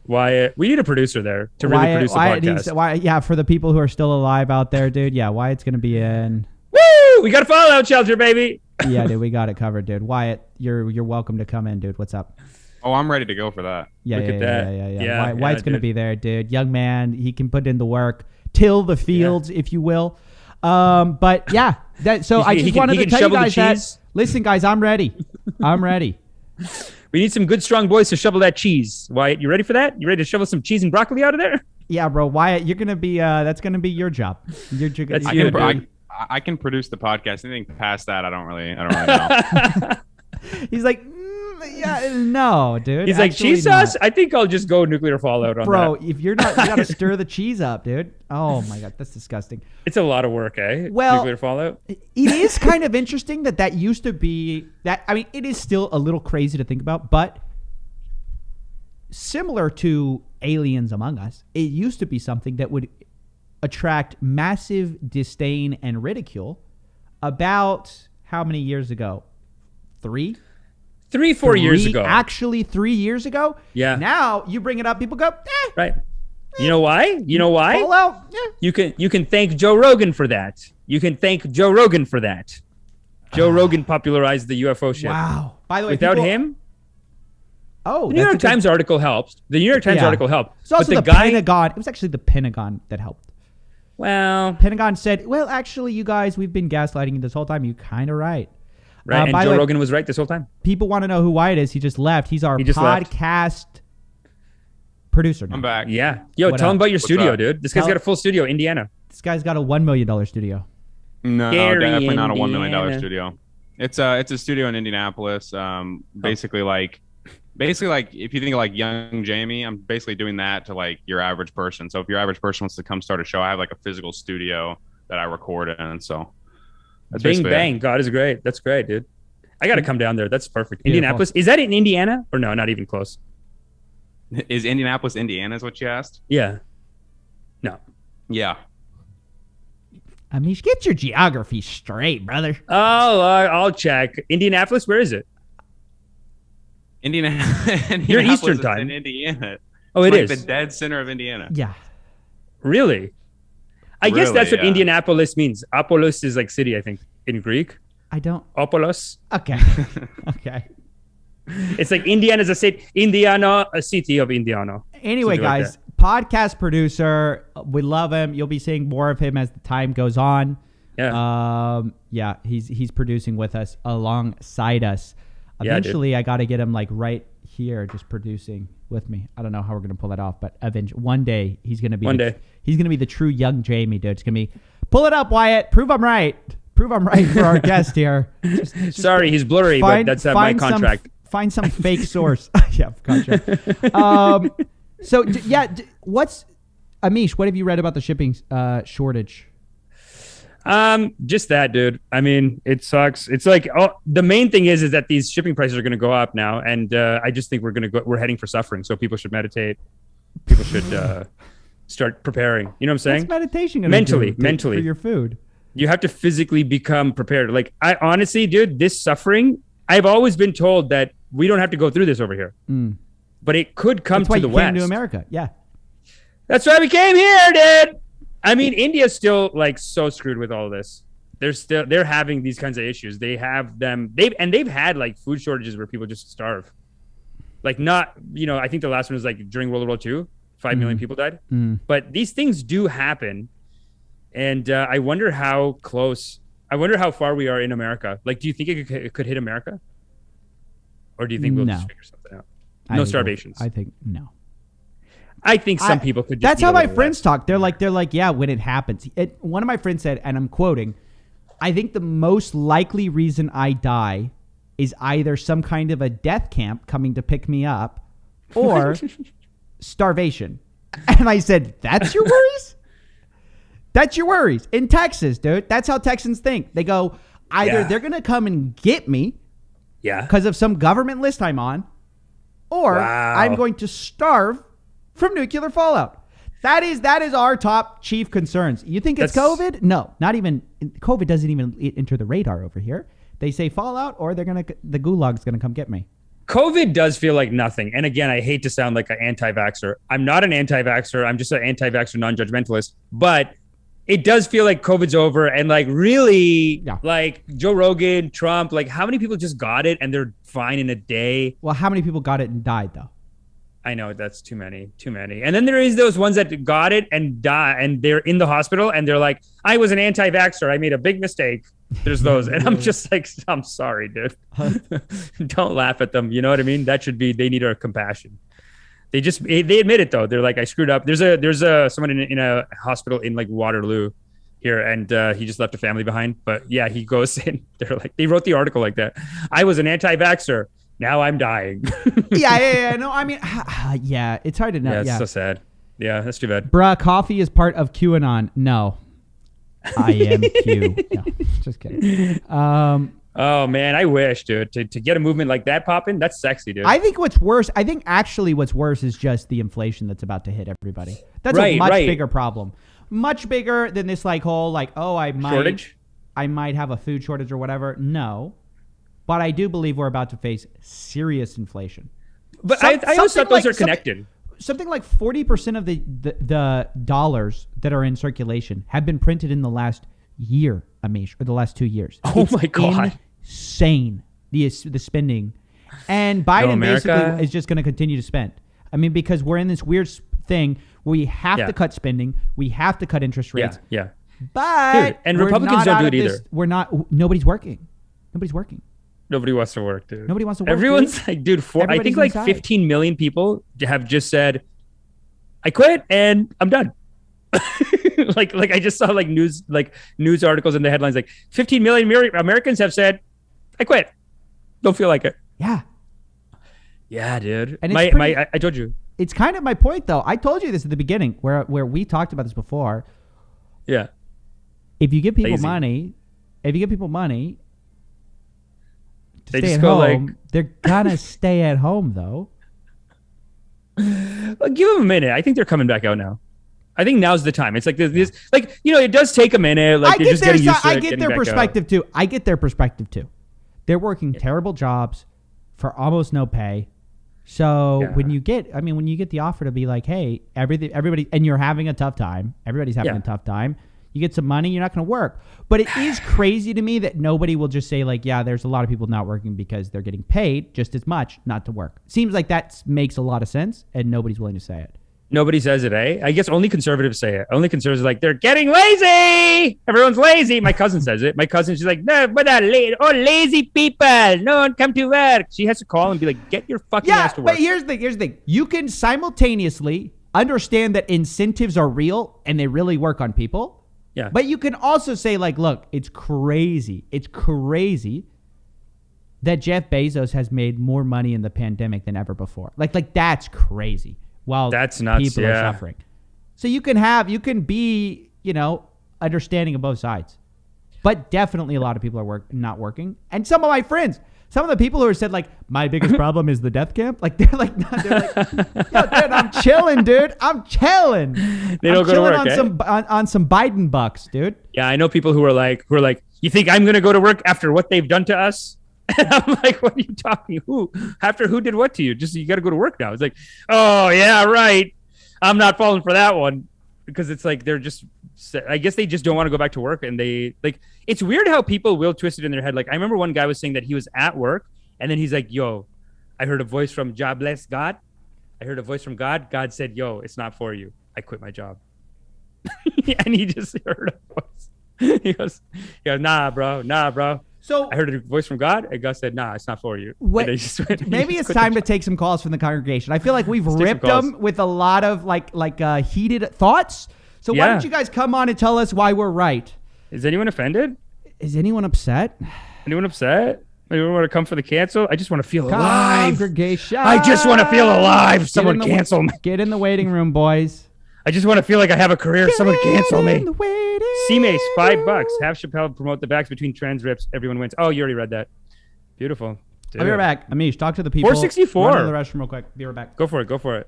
464 people in here. That's beautiful. Love it. Dude, we have high ratings, Wyatt, at the least popular time. So we are ripping righteously. That's a fact. We got 500,000 people in the congregation. Make sure you guys hit the like. Make sure you guys are subscribed to the channel. Make sure you subscribe to my channel. And make sure you follow me on Instagram at Fade to Brown. And message me all of your, hey, Amish, thanks for being anti-vax. I feel better now. I never said anti-vax. But I do bring the support for the non-judgment of anti-vax. I do believe in that. I strongly believe in that. So that's it, man. Holy shit. Wyatt, you watched the Chappelle special too, eh? I watched like half of it. See, I did push through all of it. And dude, at the end, it was so sad. Like he had a personal story about a trans person that he is like really sad about it. So wait, how did it end? Like it ends with a story. It ends with a story about a trans person that he let open for him. She bombed, and then she still just had a great time, and they were friends for years. And like they were just friends. And then, this is what actually makes it really sad. Then years later, I think he put out a special. Then she supported him, and then he was saying that a bunch of other trans people were like attacking that trans person, and then that trans person committed suicide. Oh my god! I know, it's really sad. And when he said that the trans person committed suicide, I basically was like, this guy is like traumatized from the death of his friend. Yo, why aren't we talking about Dave Amish, Chappelle's trauma? Yo, what's up? Amish, are you in the chat with Discord people? Oh, hold on a second. Dude, are you pissing people off? You getting them riled up? Getting them stirred up? We're getting them stirred up, brother. We're getting them stirred up. Hold on a second. I have Discord. I do have the Discord. There it is. Seems always impossible to Oh my God. I'm such an old man with the Discord and Twitch. I was just texting our wife this week, like, do you know what Twitch is, Sonny boy? Can you put me on there? God. Should I go live on the Twitch or should I go live on the YouTube? All right, yo. Well, let me wait for you to get in, guys. Do you have? It's just the the symbol is Discord? Just around. Can we get Discord?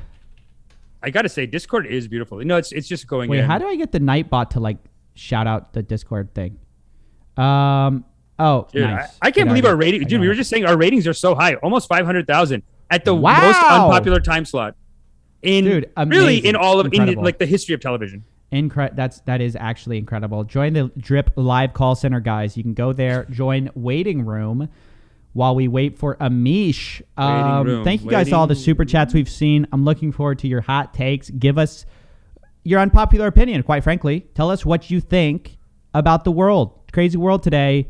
Nobody agrees. Tell us what you think. Nobody tell us thinks how the bad you same. think it could get.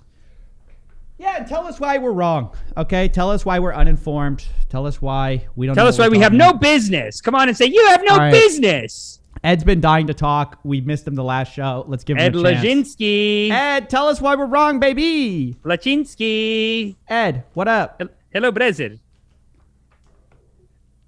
Ed, now Ed, if you don't start talking, all right, we're gonna. No, don't. Okay, can you chill? Just it's fine. Ed, he's not there. Just let's bring someone else on. He'll come on in a second. All right, Ed, we'll bring you back. DJ Dumlow, what's up, dude? Hello, welcome DJ to Dumlow. the Drip. Welcome to the Drip. And dip. I love that. All right, Does that sound like the Bee Gees? That sounds like the Bee Gees, basically. Dumlow, what's up? DJ Dumlow. Okay. Great Nobody's name. ready. Nobody's ready. Sun is on. Nora Tama. Hello, how are you? Welcome to Nora. the Drip and Dip. Drip and dip. I like your profile picture. It's like an anime character. By the way, $4.99 from Patches. What up, Patches? Patches. Congratulations on 30K subscribers. Always enjoy watching your content and streams. Wish y'all the best. Thank you, Ben.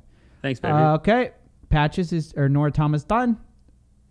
Sarzon. Hello. Nobody's ready. Oh, Hello. there he is. There he is. There he is. Hello, We got him. brother. What's going on? Just wanted to say a big fan of you guys. I remember watching you guys' rip on Trump school. Yeah, dude. Oh, thanks, man. That's how he got his start. That's how we started. It all started with the Trump school, Trump University. Go ahead, ask the question. What was the question? Well, what's your hot take? Hey, give us one opinion you have that nobody agrees with. Okay, Yes, so that's good. My opinion is a lot of people could agree to this, but it's just like it just continues on. But the beginning is first we don't know the origin of the lab. The origin of COVID necessarily. I believe it's from a lab, and till now nothing has been like confirm. So a lot of what we believe in is because scientists, but it just makes no sense that we don't know the origin and how the cure came out and the vaccine came out. It sounds like they got to you. Who got to me? It sounds like you were starting to go on a rip, and then someone like a poison darted you, and you're like, and I think that it's. No, I'm just kidding, man. I'm joking. It's okay. So it's like, and you're like, I think the vaccine is very Actually a great thing. No, sorry. I'm just kidding, man. I'm just a little bit nervous. I just confused. Oh, all good, buddy. All Don't good. be All nervous, good. dude. Tell us. Don't be nervous. Don't What? tell us, dude. Give us the hot So- take. Give us the rip, yeah. You tell them. It's just, to me, it doesn't make sense. Okay, so we have no confirmation from the beginning.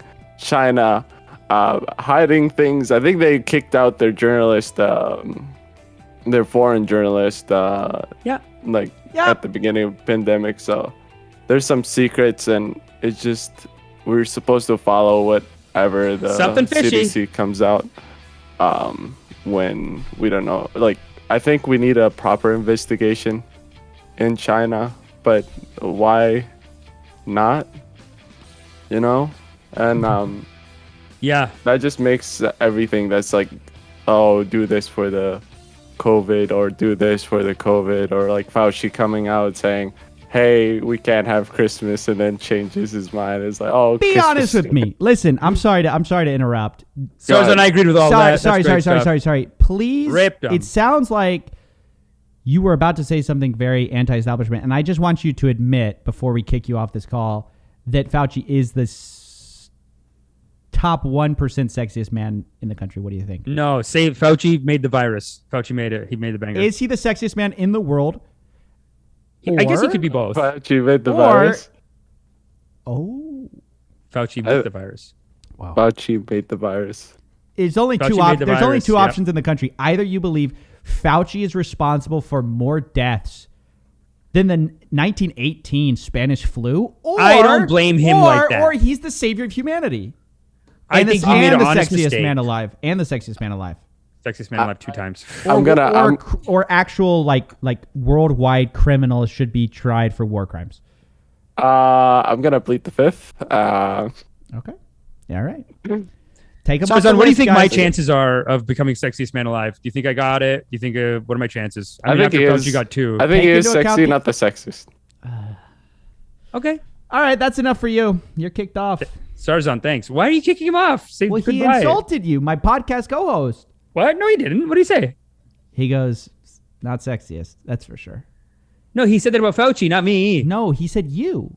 No, he said Fauci's not the sexiest. He was insulting you. You have selective hearing. You heard sexiest. You go. Sarzan wouldn't say that. Sarzan would never say that applies to me. Sarzan does not say that about. Sarzan was talking about Fauci. He said Fauci's sexy. Sexiest?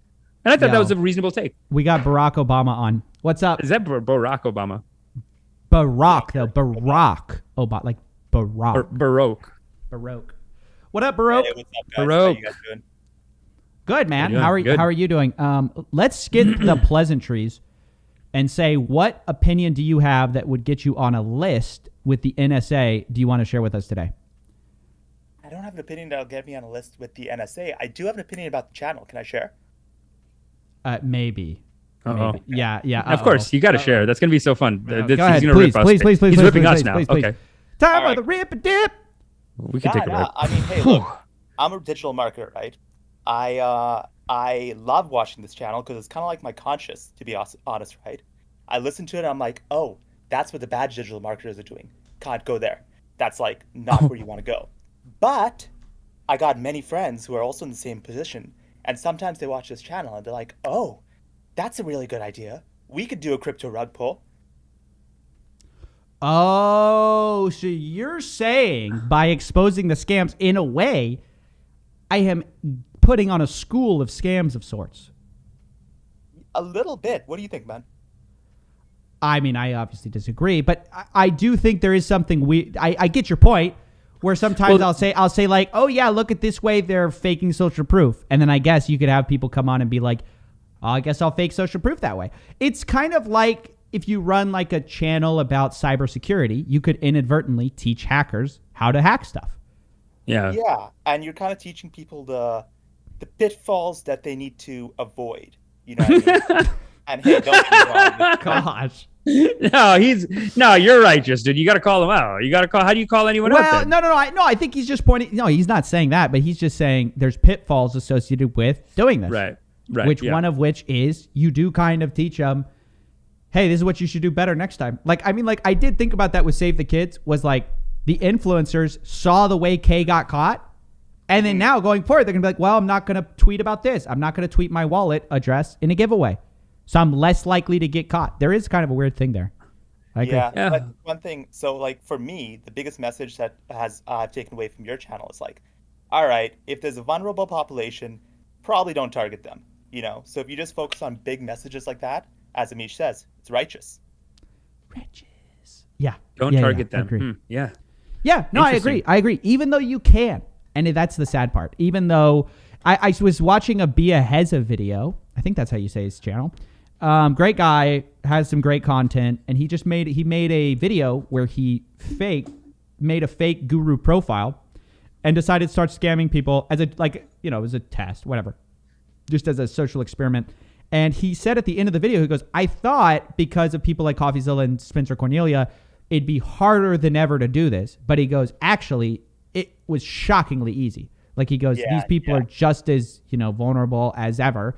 And it was super easy to do. So that is kind of unfortunate fact. It's like the message has to be like, this is not a cool thing to do. Like you shouldn't do it. Because in the end, I don't think these con artists are really ending up with so much money. Like it does seem like they're in a bit of a circle jerk themselves. Because it's always like, it's like the time that we interviewed this pickup artist for Anand's company. And the he's making $100,000, but he's paid $250,000 to other coaches. And that's where he gets his clients from. So it's like, you're making six figures. You can tell yourself that, but are you really making money? As you go to the top? And I think MLMs for sure. And I also want to say, just like as a push, I know it's not like a real criticism. It's just like a more of an observation, but you could say this about any kind of enterprise that's public, right? Anytime a journalist writes about someone doing wrong, anytime the Pandora Papers come out and we find out how rich people are hiding their money. In a way, there's always, in any kind of business like this, when a cop arrests somebody and there's a press release, there's always going to be bad people willing to take advantage of that information. Doesn't mean you don't do it. You still have to do it. Some people are just going to be like, great tips. Yeah, it's just like, it's like kind of like how a psycho responds to anything. It's just like, I'll just flip it around. Like it's supposed to be a good message, but then I'll turn it into like how I can cheat people. I don't know. Suckers tips. Thanks for the suckers tips.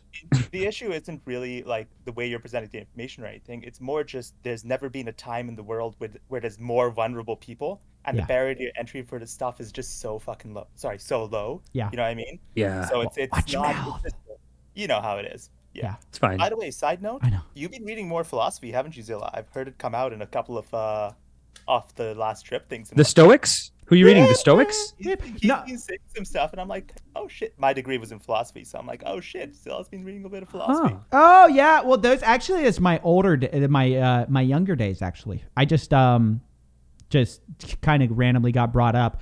But I try to educate myself. This is the biggest problem with actually doing so much content.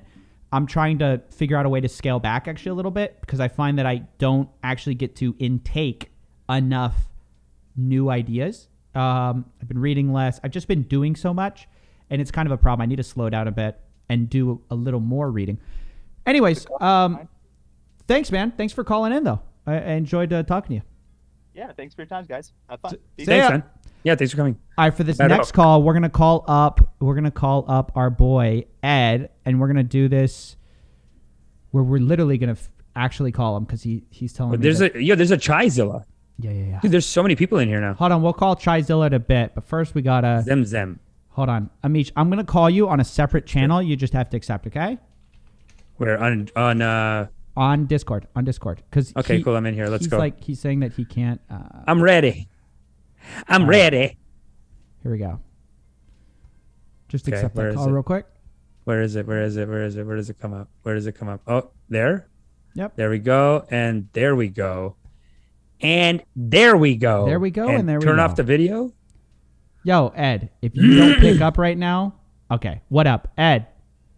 If you guys don't know, he's my 3D designer. He's basically responsible for so much of my show. He also designed my bus and my meditation bus and the digital ashram. Beautiful work, incredible work. Yo, Ed, talk to us. Hey, what's your most controversial you can hear me, opinion? Right? Yeah, we can. Oh, finally! This is so annoying. I was speaking to myself like an idiot in my room and trying to.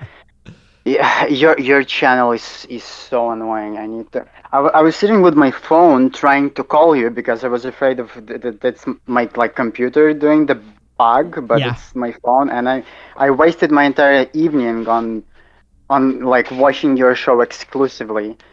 I have two. Yeah. Go ahead. Say what you're gonna say. This is the kind of feedback. Oh, he's pissed at what we said. Yeah. Yeah, I am kind of pissed.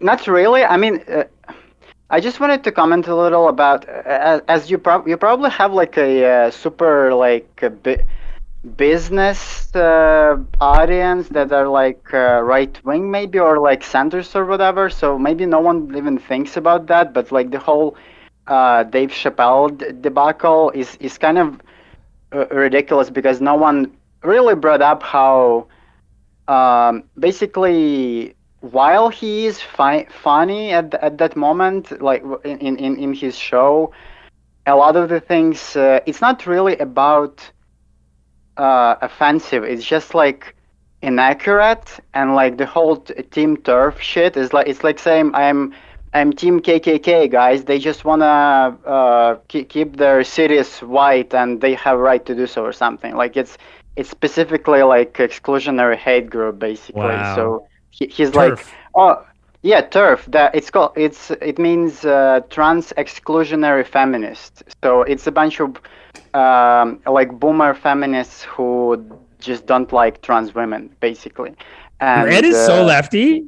You think I'm lefty? Ed is I'm more like lefty. I didn't even know that. Yeah, I didn't know they were like a radical. I wanted Go to ahead. I want all Amish, points of you really. represented on this show. I want all points of you. Come on, hey, that's a great get your insight. point, I didn't know that. Get your point. I Yeah, know. So we wanna basically, hear it. Chappelle screwed up. Also, Chappelle the Blair used that in White thing. The Blair White is like a basically like a conservative trans woman. Like she's like a grifter. But if you look at even like her thumbnails or like just titles of the video, it's all like, oh, this trans person is wrong. It's they're too left or something, or like they're too woke, whatever. Yeah. I'm the only. Yeah, no, that's definitely her game. The Blair White game is like, I'm trans and I'm conservative. I've long suspected Amish is deep in the right-wing pipeline, alt-right pipeline. Yeah. I'm getting brainwashed by the pipeline, dude. I really think so, because you look at Blair White and then you say all of that basically anti-vax stuff. Like, come on, really? Like, you want to encourage implicitly people to, oh, it's fine if you're afraid of getting shot, shot like a tiny baby. Oh, I didn't go to the doctor. It's free. I would rather just eat dog food and medicine or whatever they do. Get up, Ed. Get up.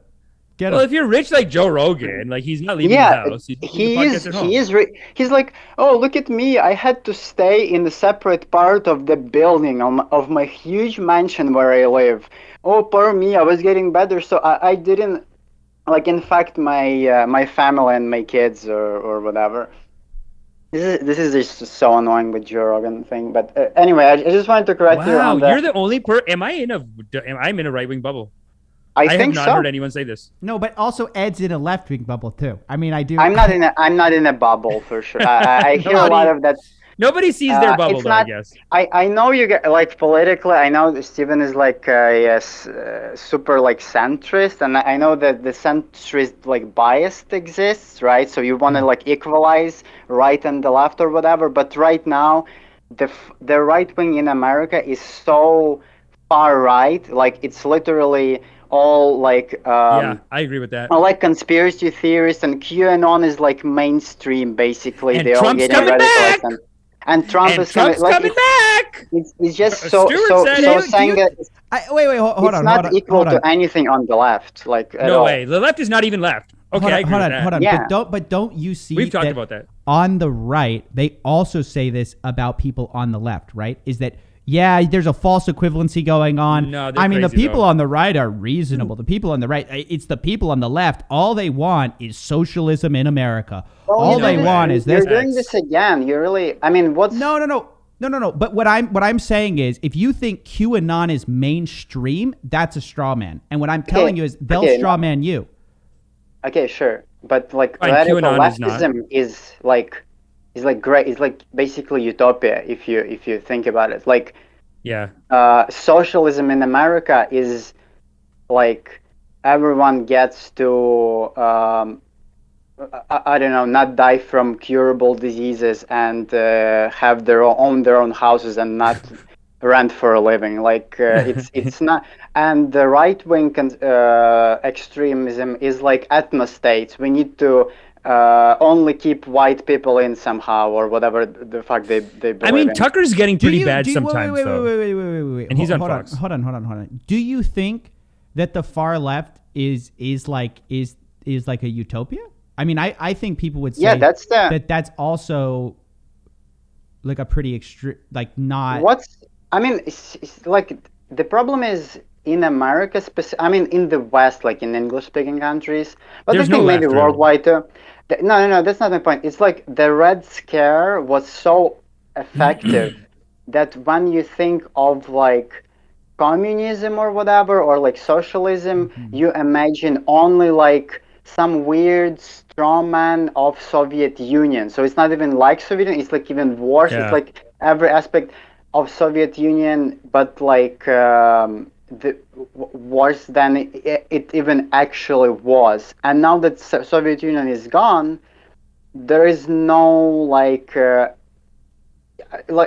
no one is really no one to defend it or whatever. But also the point is like normal socialists don't like, everyone knows kind of the first thing you learn when you like and educate yourself on leftism really is like that Soviet Union was like the whole communism thing 100 years ago was like co-opted by a bunch of just people who wanted dictatorship. Yeah, basically. Yeah, like it was a dictatorship. He called it communism, and people were like, "Oh, this is how bad communism is." I agree with that. Real quick, no. When I talk about like when I'm imagining what like the far left wants, I usually just like I'll just take someone from my experience. I try not to usually go off what the internet says because the internet is just kind of like. I like to just like actually talk to people. So I was talking to people. I was at a bar and I was talking to a guy. Pretty quickly, I found out he's pretty far left. So I was asking him sort of like, what do you think should happen? And so these are the kind of people like that I imagine when I imagine, so I'm not going off Red Scare. I'm not going after anything else. And this guy's basically saying like, we need a revolution in this country. We need to basically uproot the power centers. They're systemically corrupt. They're beyond saving. And we need to basically reorder society in this new way. And I was asking like, well, what does that involve? Like, are people going to die during this revolution? He's like, well, yeah, like, of course it's a revolution. I'm like, well, who do you think should die? And he's like, well, like 50% of the country's racist. So probably those guys. Like, come on. Well, he's an idiot. I swear I'm having this conversation. Weird. I swear. No, I agree. I believe you. I'm just saying that's not most people. But to me, that person is as dumb and extreme as the people who believe in QAnon. I know, but that person doesn't exist nearly as much, I feel like. QAnon's pretty small, actually, too. QAnon is like very small. With this person. No, but it is weird. But it is weird because, it's anecdote and it's a tiny sample set. But right? Sorry, it's go ahead. Like an edgy teenager type or something. Maybe he's not a teenager, but he just wants to be like my age, probably like 25, 27. Yeah, but he wants to be like super edgy and radical in his like basically he feels this way emotionally, so he like says it out loud, but he doesn't actually. So the leftism in general is operated not in like some weird. It's not like equal to the right in any way, It's impotent. Mostly constructed. No money. No, I mean like it's constructed by the actual like intellectuals of the world. The biggest leftists are the philosophers and the political scientists, economists, and they all have like the way you get to that kind of I don't want to say utopian, but like to the better world is very debatable. But the ideal world for the leftists looks just not. It's just super different. No one should really die, right? It's I don't know. I don't know who you talk to. It's weird. I think most people on the left, though, they just kind of want what they're pretty reasonable. They want more. They want some tweaks that make it more European, not this extreme push to like socialism, communism. And then they are seen like that by right wing people that like you guys are just extreme and we're not going to take you seriously. And it's a slippery slope to communism. So I agree with that. That like there's so much propaganda that like this will lead to that, will lead to communism. But a lot of times the numbers show that a lot of the problems come from like right-wing capitalism, or whatever. Like it's like cancel culture, right? A lot of people try to blame cancel culture on like, I think someone was telling me that like, do you know cancel culture is because there's a leftist communistic mentality going around the country. And that's why they believe in cancel culture, because cancel culture comes from communism. And the first thing I think is like, isn't cancel culture being fueled by like corporations who are like, I just don't want to lose advertising money? I see more receipts for the cause of for cancel culture being caused by capitalism than I do from socialism.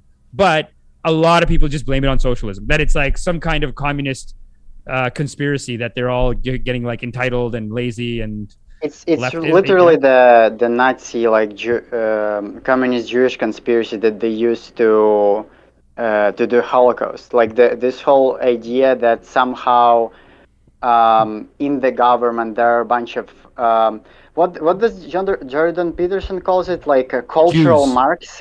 cultural yeah cultural no, but that's what they used to be like. Marxist? What are you, a Jew? They used to think like Jewish people were all Marxists. They can't really be too like open. But if you go far enough in like a right-wing rabbit hole, you will find people who like all school, like behind the scenes, they will actually say that's all about the Jews actually control everything, like whatever. But I just wanted to call in to like kind of not correct you, but like. Get this perspective. Sure, get your perspective. Yeah, of course. No, we want your perspective. People should take I wanted to hear about that. So the Dave Chappelle, right? Yeah. He's basically like he is still funny. I know that the stand-up was funny at times, but he seems like this confused like boomer who just does. He's not bothered enough to look it up. He basically like. In his rhetoric, he puts up this idea of, look, the oppressed minority of black people in America and their social struggles is somehow opposed to the trans people and their social struggles, not really realizing that actual left is like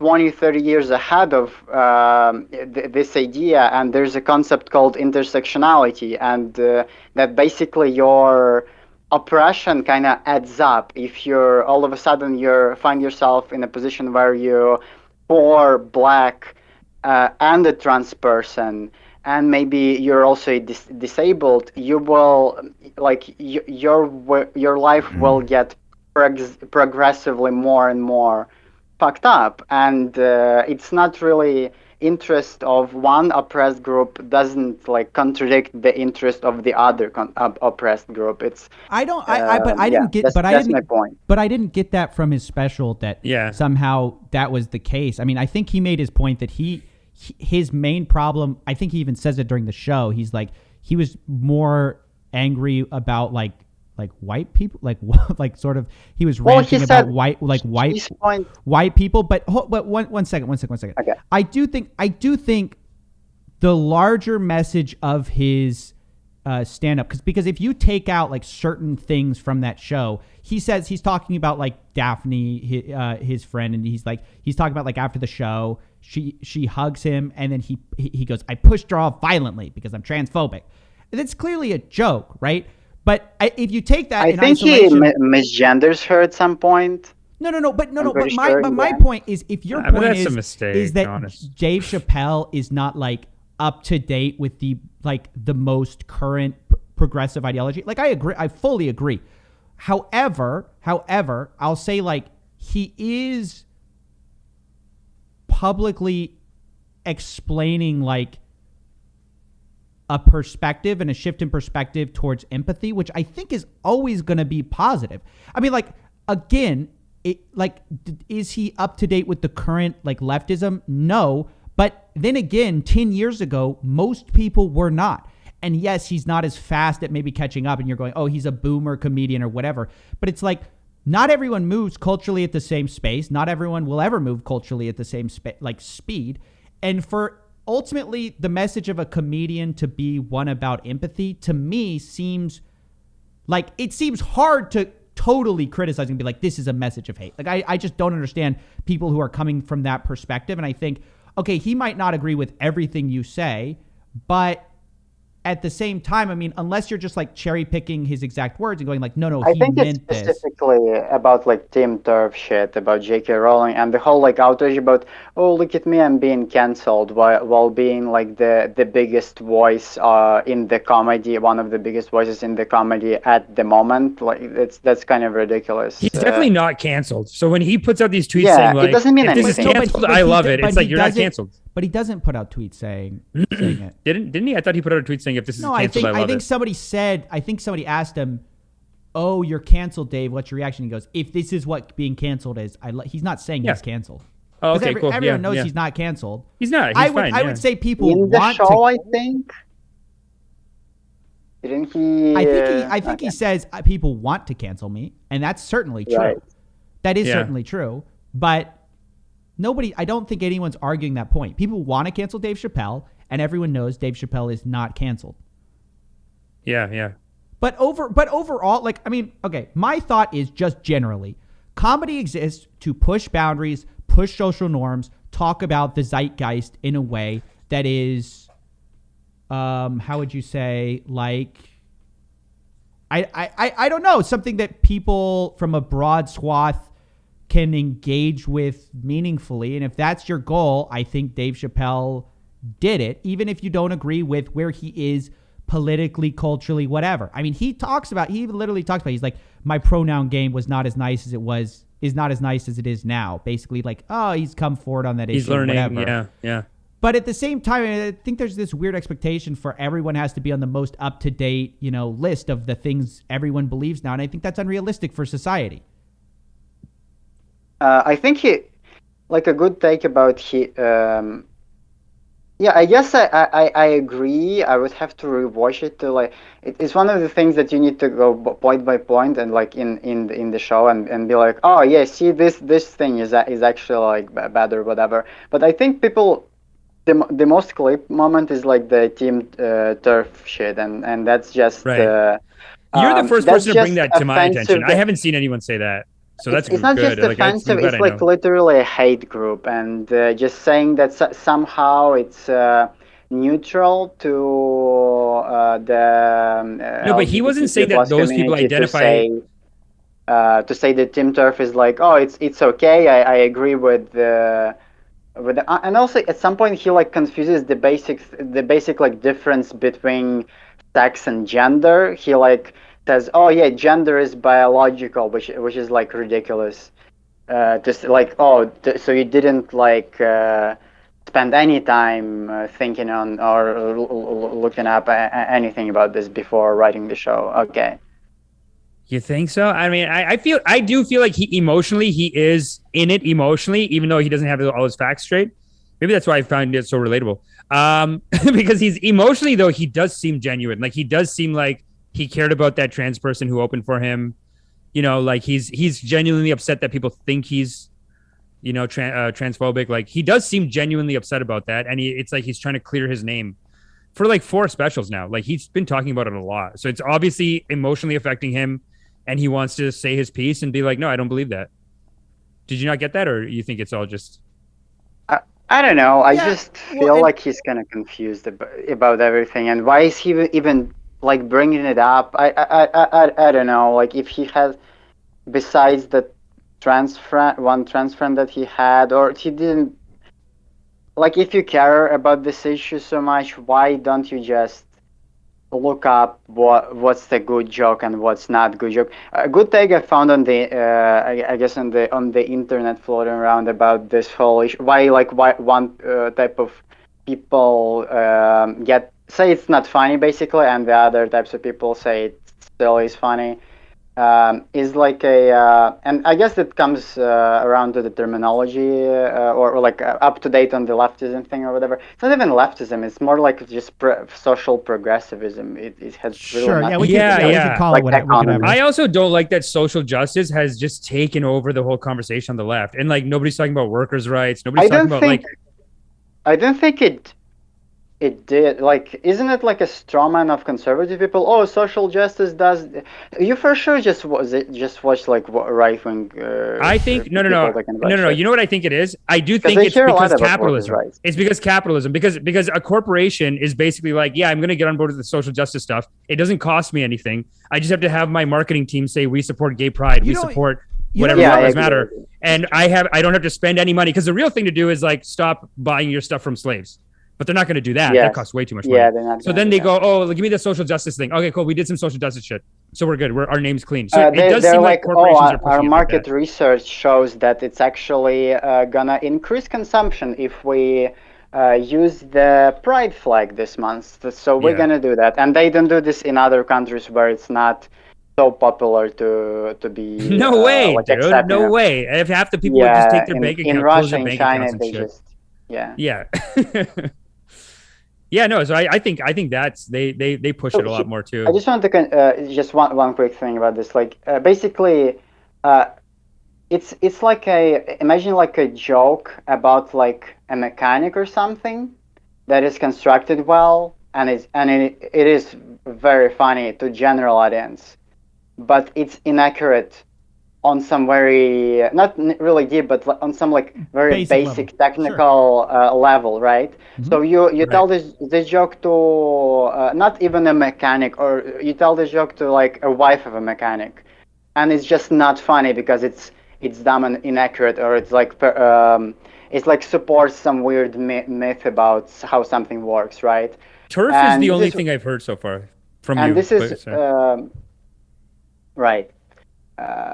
And this is just most of these jokes. Do you want me to open it and go case by case? That's okay. I want to stop talking about this. Just one other beef. Yeah, go ahead. That's where I wanted to talk about this last time, but like I'm afraid that I can't really pull up on my phone. But the new Leftovers, which is a great show. Oh, the Hassan and H3 podcast. And Ethan, yeah. Go ahead. Great show, loving it, and everyone should watch it. But today, yesterday it came out the new episode. In the new episode, they call their virtual studio $10 billion studio. Wow, dude, that's a straight rip off. Wow, a rip off, yeah, $10 billion. Copycats, dude. Hey, listen, when you're on top, Ed, they're gonna come after you. Okay? They said 10 billion. Look at the reflections. No respect. Reflections on the table.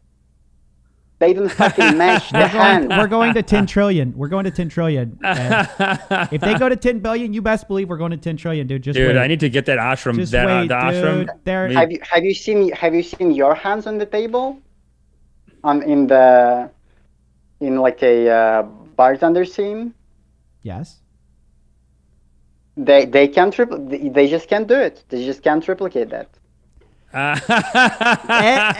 Ed's like, dude, we're the $10 million studio. Wow, dude. No respect, those guys. No respect. I thought you were gonna be like the Leftovers. They brought up something really good. No, but they said 10 billion. I like this. I like no Angry respect. Ed. I like Angry Ed about this. Angry Ed, this is great. We should do this. We should do a segment with you every week. You just call in and say, here's where you're wrong. Also, guess what the Leftovers did this week? Yeah. Right. Okay, cool, dude. Wow. Man, I can't believe they're ripping us off. I'll have to talk to Ethan about. No, I'm just kidding. Wow, talk to him. I mean, he should bring you on for this. Honestly, I literally do not. Yeah, no, I don't care. But I already, me and Ed already talked about this. I don't care. But I do think it's funny. I do think it's funny. That is sometimes people gotta listen. I think for real though. I think it's like a Freudian slip. He wanted to, because they have a meme of $3 million studio, and then he like says it's 10 billion. So dude, we're in the feed. 3 million is respectful. That's a compliment. Yeah. That's a big compliment to us. Big compliment to us. Appreciate Stealing you. Yeah. Okay, appreciate you, Ed. We'll see you next time. Thanks for calling in. Hey, if anyone's been scammed, jump in for a scam rehab too. Bye. Bye, Ed. I'm gonna hit the washroom real quick. I'll be right back. Go ahead, bud. My habibi. Gonna read some super chats, dude. Super chats. We're gonna bring some other people in. What up, dude? We've got Seth Reds. The once well-supported idea that printing money always causes inflation is now very much in doubt by mainstream economists now after 2020 and 2008. Seth Reds in Z. Reed in Z. No, I don't think that's true. I think the question is how fast it causes inflation. It will eventually cause inflation. It will eventually lower the value of the dollar. You can't just infinitely just run the experiment for long enough and you'll see that it does. I guess you could tweak some numbers around, but no, I think you're definitely going to see. We're already seeing inflation. I mean, literally. There's like not much to debate here. Seb Applejack 59, $2. Is censorship social justice? Comic tells jokes. Listen. Seb Applejack 59. I tend to agree with you, but I do like to hear from different perspectives. I value Ed's opinion. That's why we had him on. Arcane Concepts, you guys are awesome. Love your opinions and takes. I definitely agree with Coffee on a number of things over Amish, but that could just be the American in me. Don't let Amish hear that. What else are y'all saying? I'm glad Amish's old mic was canceled. Yes, we had to cancel it. Let's bring some people on, shall we? Let's bring some people on, homies. Chaizilla, what up? Chaizilla, welcome to the show. How are you doing, my man? Chaizilla? Oh, Chaizilla. Arcane Concepts. You guys. Hi, hello. What up, dude? Yo. Mute the stream. Hey, okay, this is weird. Hi. I didn't expect that. I think B-Funk really wants to get on. I know you selected me, but I think, yeah, they're very adamant. So I think I would like to ask if you could... All right, kicking you out. P-Funk, come on in. What's up, dude? What up? P-Funk. Yeah. Join the chats with random people, by the way. Amish. Yeah. What's up? Love Amish more. Sorry, Coffee. That's okay. I want to get baby. that Zilla t-shirt, dude. Zilla's not on sale yet, but wow. But next week I'll have one, right? One for the Baba G's. For sure. Yeah, no, you gotta send it over. Have you followed Ariel versus Schwab feud? Yes, dude. Hilarious. Ariel has definitely goated himself with this latest one, dude. Ariel? Who's Ariel? Ariel but and I Schwab? heard it both ways. Dude. Can we see some of that? The cats are gonna freak out. They're so mainstream now they don't even realize it. Wait. Schwab, like Brendan Schwab? And someone named Ariel? Brendan Schaub. Yeah. Ariel Helwani from I'm giving away my homelessness. Sorry, guys. Your homelessness? Oh, you must not follow the fighter and the kid subreddit, dude. Oh, no. Who's Hawani, though? He's a great guy. Never met him. Dude, if you're out there, guys, I know. I'm in the know. So you know about their beef? Mike is muted. Yo. Do I know about their beef? Yes. Yeah. It's What's hilarious. the beef? Is it like? Oh, it's just a fight. It's just a silly beef that they always do. No, it's not like silly. They like really hate each other. It's great. Oh, really? But what happened? Dude. What happened? Brendan Schaub just kept taking shots, and Ariel drone striked him. Oh shit, dude! It was rough. Sounds righteous. Look up after this. Ariel Schwabber's Ariel versus Brendan Schaub. Yeah, let's watch that rip. Yeah, you will check it out. Lose it, dude. You will lose your mind. It's hilarious. That's a good rip. Schaub. Okay, cool. A righteous rip. Thank you for the tip. Thanks for the tip, drip. Homeless cats, FTW. Okay. There's so many people over there. Bro. Who's been scammed, though? It would be good to get a scam rehab in because the community needs that. Can you get in here, though? Can you get in chats with random people, please? How am I not in chats with random people? Because you got out. Oh, I went over to the other one. Hello, guys. Okay, chats with random people. Yo, what up? Hey. What up, dude? Just wanted to say hi, guys. Enjoying your content for about half year now. Amazing stuff. What up? How you doing? All good. Do you hear me? Give us the opinion you have. Dripster, good name. Good name. Get you on a watch list with the FBI, please. Me? FBI this time. Yeah. Yeah. Okay. I think that the ISIS fought a just fight in the Syria. Yeah? Okay. Wait, what? What does that mean? I don't know what that means. Okay, no, you asked him. You said, say something really offensive. Wait, what did he say? That ISIS just fought in Syria? He said, the ISIS, brother, they were righteous, brother. I'm with them. Wow. That'll get you on the FBI list. That'll get you on my list. Yeah, I'm like Jocko, dude. I'm like, hey, is there Trump? You're on Jocko's list. No. Tell us what get you on Jocko's list. No, just like half joking because a lot of guys I'm serving with fought in Syria too as volunteers. And okay, Assad was motherfucker, yeah? Or still is. So because and of ISIS that. too. ISIS was pretty bad. Look, there are certain places in the world where there are no good actors. Yeah. I know, you know, it is one of those things where like they have been suffering from this colonization. I mean, their border was drawn by like France and the Brits like 100 years ago between Iraq and Syria. It's when you draw those borders, you just ruin a whole country. It's the same with India and Pakistan. Like the Brits just drew this border. They'll never stop fighting over it. Like, you know, even to this day, it's been 56 years. To this day, India and Pakistan are like, we're going to nuke them. They'll nuke us, but we'll nuke them 2 times and then everyone will be dead. And then the other guys are like, we're going to nuke them 3 times because we got a secret trap. 800,000 of our people will be dead, but all of them will be dead. Like they're just doing this like thing. It's too bad. Yeah, but a lot of countries are just like gonna fight forever just because they were like messed with. Even stuff that goes back 50 years, 100 years, like this. It's like the trauma we were talking about, dude. I discovered psychology recently, Amish, and I found out that the trauma in these nation states carries on generation after generation. Israel, Palestine. Great comments, Dripster. Dripster, I'm kicking you out, but one more comment allowed. Keep it hot.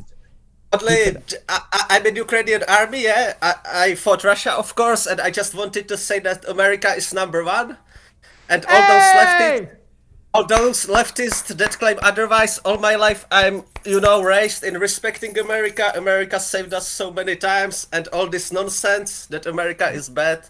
It's just delusional people that don't know how the other countries look.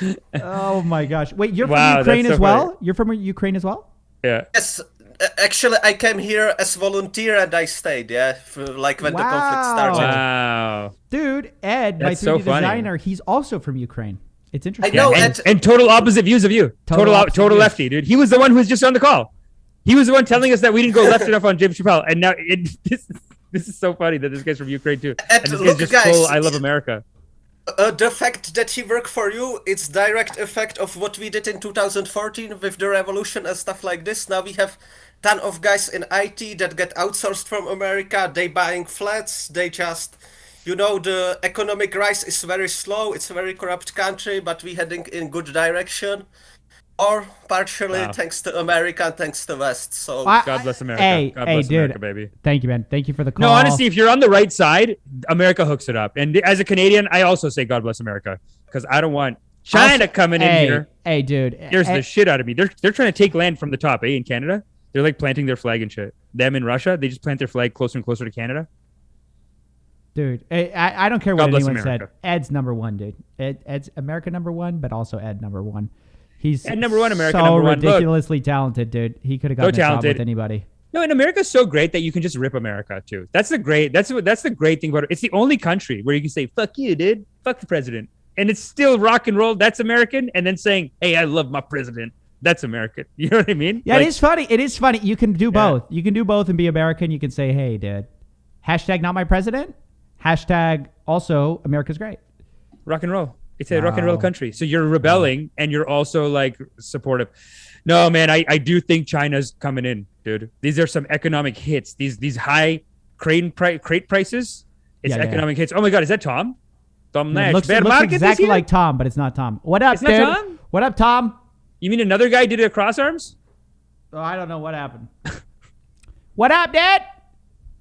What up? Bear market. You are here. Okay. I want to talk to Tom about this China. That's not Tom, dude. His I want to talk to Tom Nash though. If he's around, looks about familiar. This economic. I'll text Tom. Yo, what up, dude? What up, dude? Welcome to the drip. Drip. Ripping and dipping. Nothing. Dude, ripping and dipping. Yo, turn. Yeah. There he's Tom. Mute the show, baby. What up? Talk to us. Yeah. Okay. I want to talk to Tom about this China. Wait. Mute the show, bro.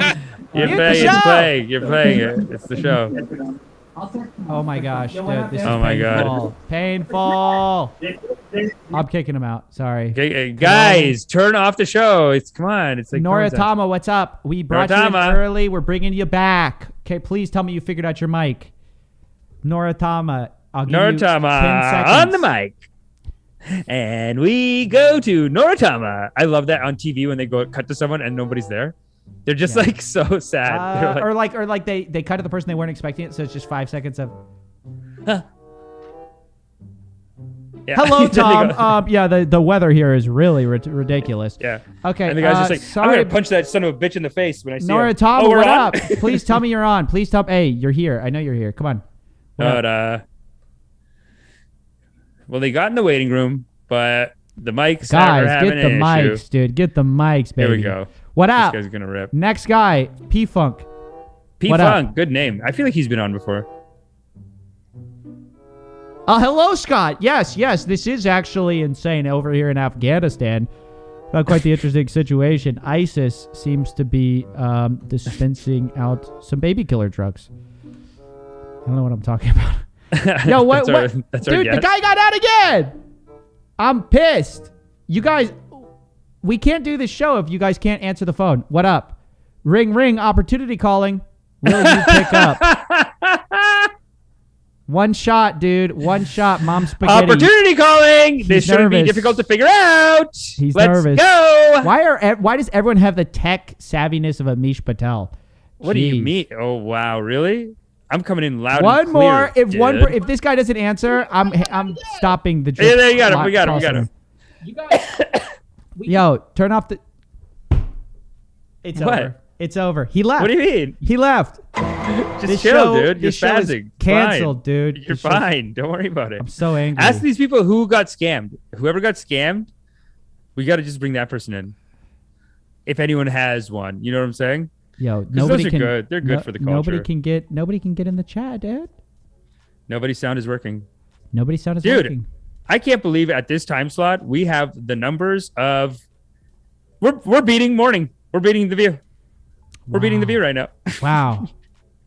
Check your server permissions, dude. We have fine server permissions.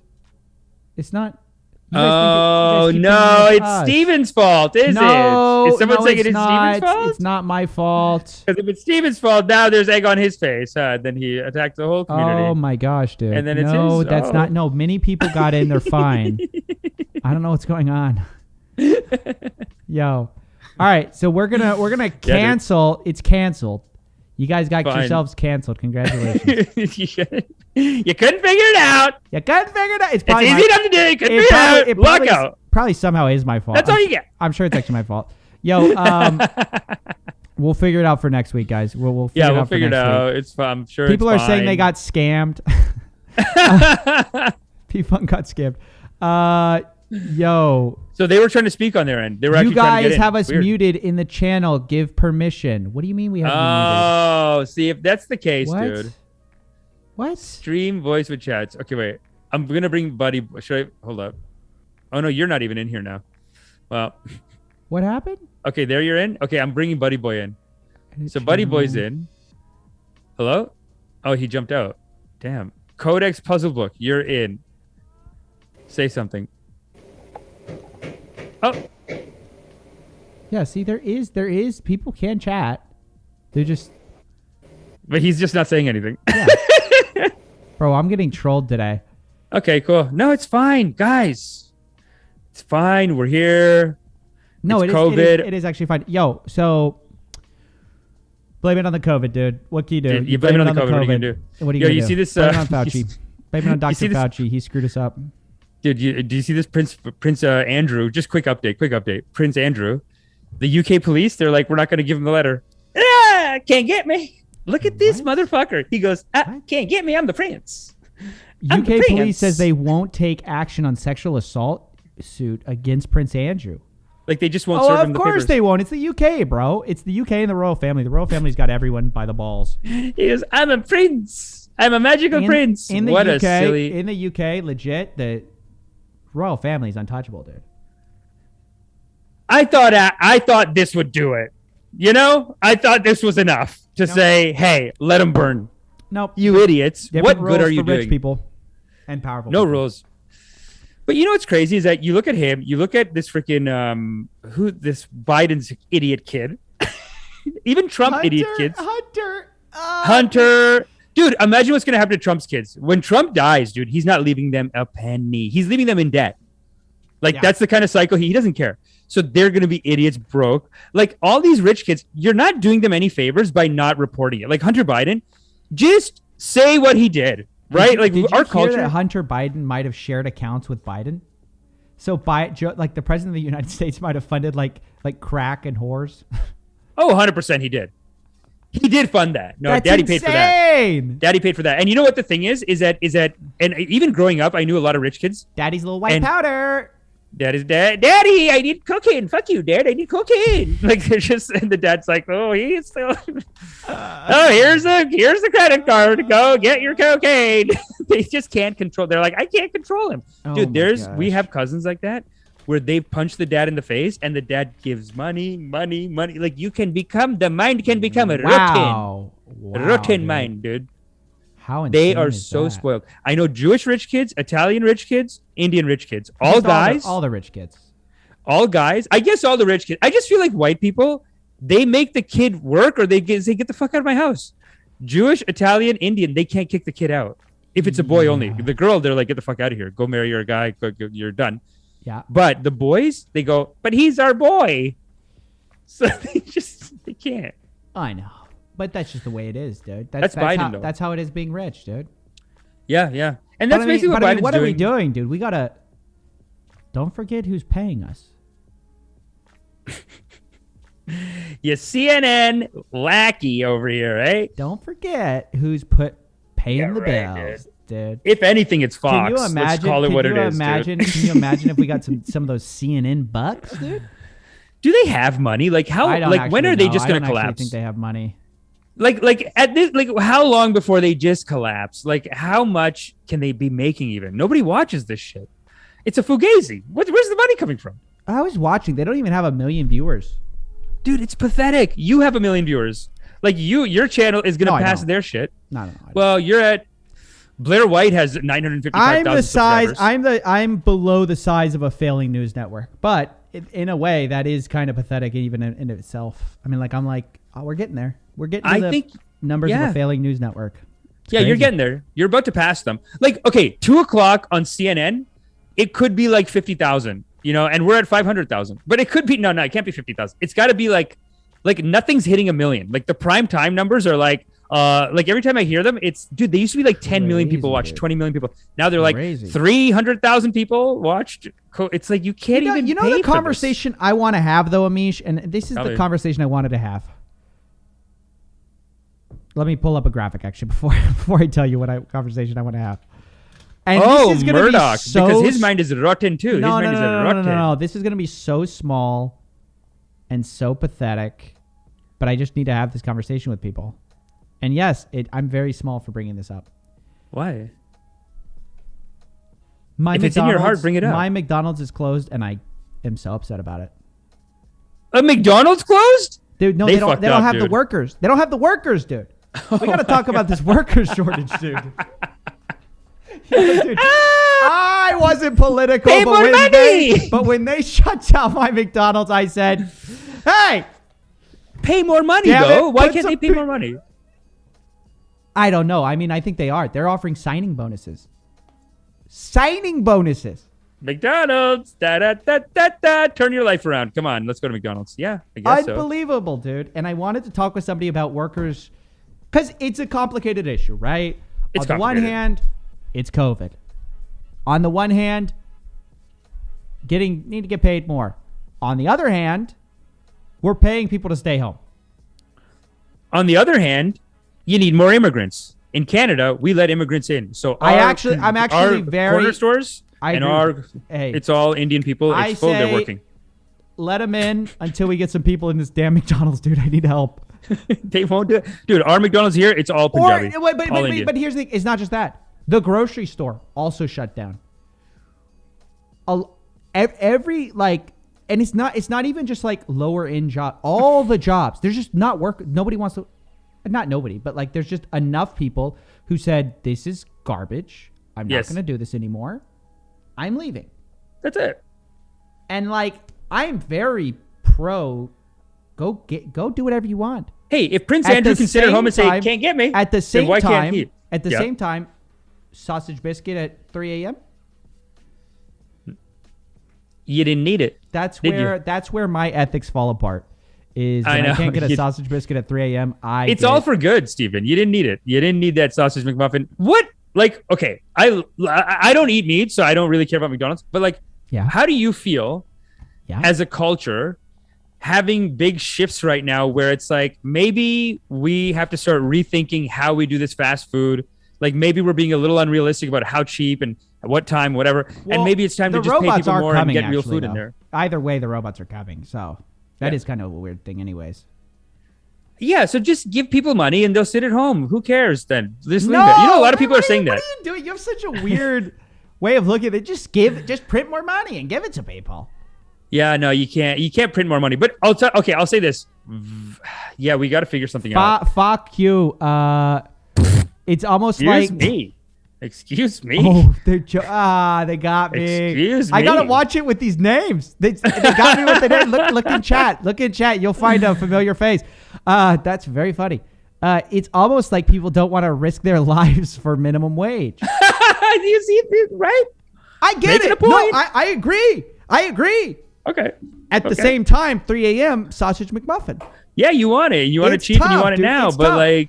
Yes, this is the thing. This is the thing. Like I hear points about like the iPhone being made by like they get the tiny hands to make turn the tiny screws. Like that's like, yeah, dude, and tiny nets. Disgusting. For suicide. Disgusting. Gross. We need it to stop. Yeah. At the same time, how much are we going to pay for the iPhone now? 5,000? Okay, keep a slave. Yes, is that what you're saying? It's wrong. You're saying it's okay. The iPhone's $20,000 now. Maybe keep a slave. But the thing is, no. That's not what I'm saying. I'm just saying if they if in the process of Apple could probably get me by the balls by shutting down all the factories and not producing a single other iPhone, I don't mind paying more.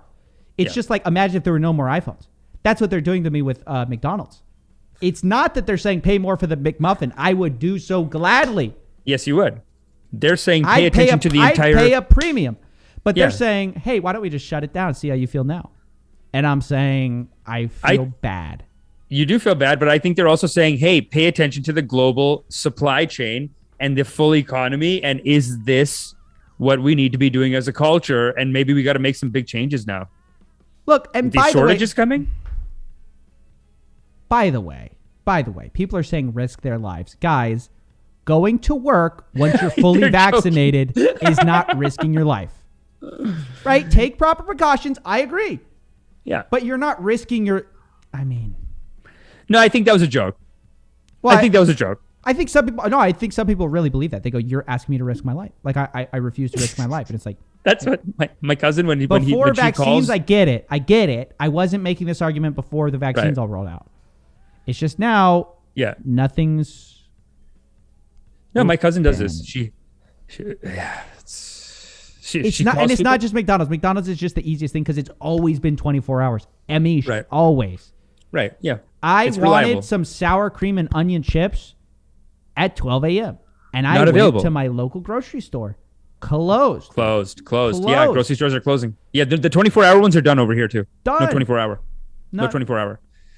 Well, that's the world saying, hey, you're exhausting us. Take it easy. Pump the brakes. Don't eat at 2 a.m. Yeah. You don't need to eat at 2 a.m. And that's probably a message from the universe to me personally saying, hey, why don't you shut up and stop eating so much, fatty? And that's fair. And that's a fair point. But no, to America collectively. I think that's that McDonald's shutdown is McDonald's saying to America, y'all are a bunch of fatties. Cool it. Just give it a second. What are people saying? I want to hear what people are saying about this. Let's see what that's people say. Risking your life, Steven. Okay, I disagree.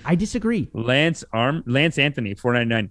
How about a Halloween drip special? Amish can be Evan Luthra and Steven can be Billie Jean. Appreciate you, baby. Pablos. Maybe it's just the Texan in me, but like if you do believe that is risking your life once you're vaccinated with proper safety protocols, where are you from? I actually want to know, like geographically, where are you from? If you they're joking, they gotta be joking. They're joking. No. I think the people believe that. I think they're fucking with you, dude. I think they're trying to get you right. I'm gonna ask Wyatt. Wyatt, we need an intermediary. Do you think they're messing with us or no? The guy that you're risking your life, I just have no idea like where that's coming from. Well, people say that all the time though. They go, you're asking me to really? Yes. But like, what do they mean? They mean COVID. They mean you're gonna get COVID. I gotta go to work. I'll get COVID. I'll die. What if I die at work? Not working. Oh my god! No, I think they're being serious. They're not trolling. So my cousin in the States, she owns like a bunch of businesses. Hustler, dude, like millionaire, whatever, right? She's been calling people. She's like, I mean, all goddamn lazy people. She calls. She says, "What are you doing? You get to work." She yells at people, and they tell her that. They're like, I don't think it's safe. And my mom, and she goes, you shut your goddamn mouth and you get to work. Dude, that's why Amish got a job. He said to himself, if the community sees the Patel not working. That's it. Yeah. It is weird though. I got to stop. I got to just work on shit. You're not going to work either. Great. I think that's good, actually. No, I mean, I'm writing this TV show. You're working. You're 100%. I just got a job. And you know what? I got to watch myself, dude. I got to watch myself at the job being like, so what do you do really though, dude? And they're just like, nothing. I just work here. And I'm like, no, but you must do something. Like, you're not an artist or something. And they're like, no, I got to stop it, dude. I've done that at every job. I think, is this very, I got to say this. Is this obviously a very, what might you say? Ridiculous position to hold, just to tell people it's inconvenient to me that I don't get a sausage muffin at 3 a.m. Yes. Yeah. At the same time, I'm just telling you guys a very real human emotion I have. And I think... Dude, this is the start of the food shortages. Very... well, it's not... But McDonald's is just a kind of a... it is a big problem. I mean, it is a big problem in America. Like, you're going to see it economically a problem. No. This sausage McMuffin. It's an issue. No. You know, I'm doing late videos. I need a sausage McMuffin. I'm saying this is just this is a silly example to talk about the wider issues. You know, I'm about the wider issue, guys. The wider issues, I didn't bring this up just to push my sausage McMuffin agenda. McMuffin agenda. I almost see this similar to the shortages that are coming. I see it similar because it's a whole, like, COVID disrupted our whole global supply, food chain, everything. So that includes the people. That includes the workforce. The workforce went home and they're disrupted. Like, when you stop working, it takes a minute to come back to work, dudes. Takes a minute. You got to cut off the money and start the jobs just over each other. Like, you have 2 months to start the job, and then the money's getting cut off in 2 months, and then everyone will just be like, okay, 2 months is enough. 2 months, that's all you need to just, because, I get it, man. As a lazy person, I get that mentality, that instinct that's like, nah, but I stopped, so why do I start again? Just, you'll make up any excuse. It's ridiculous, but it's like, no, you just got to go back to work now. That's it. Is it unfair to... Like, I don't know. Or do we change as a society, though? Like, is this COVID saying you guys need to change as a society? Because there's people who say, like, COVID happened because of underlying other issues. Like, we're doing certain things unorganized, wrong, whatever, and they pay a tax over time. And it's like, have we corrected our sins? Hey, we got somebody that got scammed apparently in the Discord. Southie 000. We should talk to him. Okay, we'll talk to him right after this. Ed Lazinski says maybe fast food owners, restaurants should go work there. I think they do work there. Oh, they do though. Owners always work there. Owners always work there. Dude. It's so hard until you start running another one, because if you're the manager of one location, even like this, and you leave, you're losing money almost. It's like you being there just makes everyone like, let's go do the work. Like, generally speaking, unless we're talking about like somebody who owns, like, most franchise owners are single restaurant owners. They don't own like a million chains. Nobody cares about that restaurant more than the owner of the restaurant, because ultimately they're like, if nobody shows up, they're out to, like, Yeah. And so if the owner's not coming around and setting a standard of like, this is how I like the place to be, this is how clean I want it, this is whatever, it'll just fall apart. You got to be there. I don't know. I think there's a difference between like a franchise owner and the franchise itself. McDonald's. People are probably envisioning like the vice president or whatever. But usually most of these franchises are owned by like mom and pops who, like, that's like their livelihood is just like that one franchise. Yeah, they just work there. And they make probably like $70,000 a year, $80,000 a year doing it. Yeah, yeah. Like I think they have to work there like a lot. Like, I think they have to, especially like I've heard Subway. Restaurants are actually brutal jobs. I mean, like, owning a restaurant is hard. It's like really hard. Yeah. And also working at a restaurant is hard too. I mean, both are hard jobs. Dude, it's too hard. It's like, it's suffering. It's basically suffering. It's a lot of work. And my friend works at Sadako, owners never work there. LMAO, what? No, owners do a lot. It depends who you're to establish it. You got to establish a new franchise. You as the owner has to sit on it for at least a year and get it rocking, get it solid. Get the processes down. Owners have hire a solid people manager to work there that they trust. Right, but what happens when those people don't show up? And who's the final line? Where's the buck stop? A great manager is not easy to find. Yeah, you can find them. It's like they're 20-year-olds, dude. They're going to go to university in 6 months. This situation exposes capitalism doesn't scale. I think it does scale. It's just, you know what it does with capitalism? I feel like and I love capitalism, but it scales so efficiently that if it, like every time a product is created that has a little bit of pollution or it hurts someone a little bit, it just in 1 second it just goes scaled because capitalism, and then the impact is like, okay, like we're destroying this, we're putting out 50 billion tons of carbon dioxide every year, and that's really how industrial revolutions happen. You have to put out so much pollution to have like a population growth and to industrialize as a country. So now China, that's why China gets pissed when America tells them like, you're not allowed to be, you have to be economically conscious, because they're like, you guys all got huge being not giving a fuck about the environment. We need to grow right now. We're putting out some carbon dioxides and that's it. So it's one of those things where like, I feel like capitalism taxes things and then it taxes the earth in a way that now we're seeing these other ways of attacking us, like COVID. Block of Smurf says, change. My bro is fully vaxxed, still ended up in the hospital with a life-threatening pneumonia, would have died if not vaxxed. It's still a risk, protocol or not. Fair enough. Yeah. No, just get the vaccine. No, you got to get the vaccine. No, I know when Joe Rogan comes on, I get a little bit, I get excited. It just sounds so convincing. But no, you got to get the vaccine, of course. No, we have always consistently said that. Oh man. Part 5. Dude. When is part 5 dropping? Part 5 is canceled. No, guys, it's dropping, but it's gonna take probably another week. Hate to say it. I hate to tell people that this content doesn't come together as fast as you might think. I know these Nel Khabibis, eh? They're like it's almost like you're like an older person that's saying, hey, settle it. Settle what? This is wrong. Settle down, boys. They're like 20, right? Like those guys are younger than you, know? Who? The Nelk boys? Those Nelk boys? Yeah.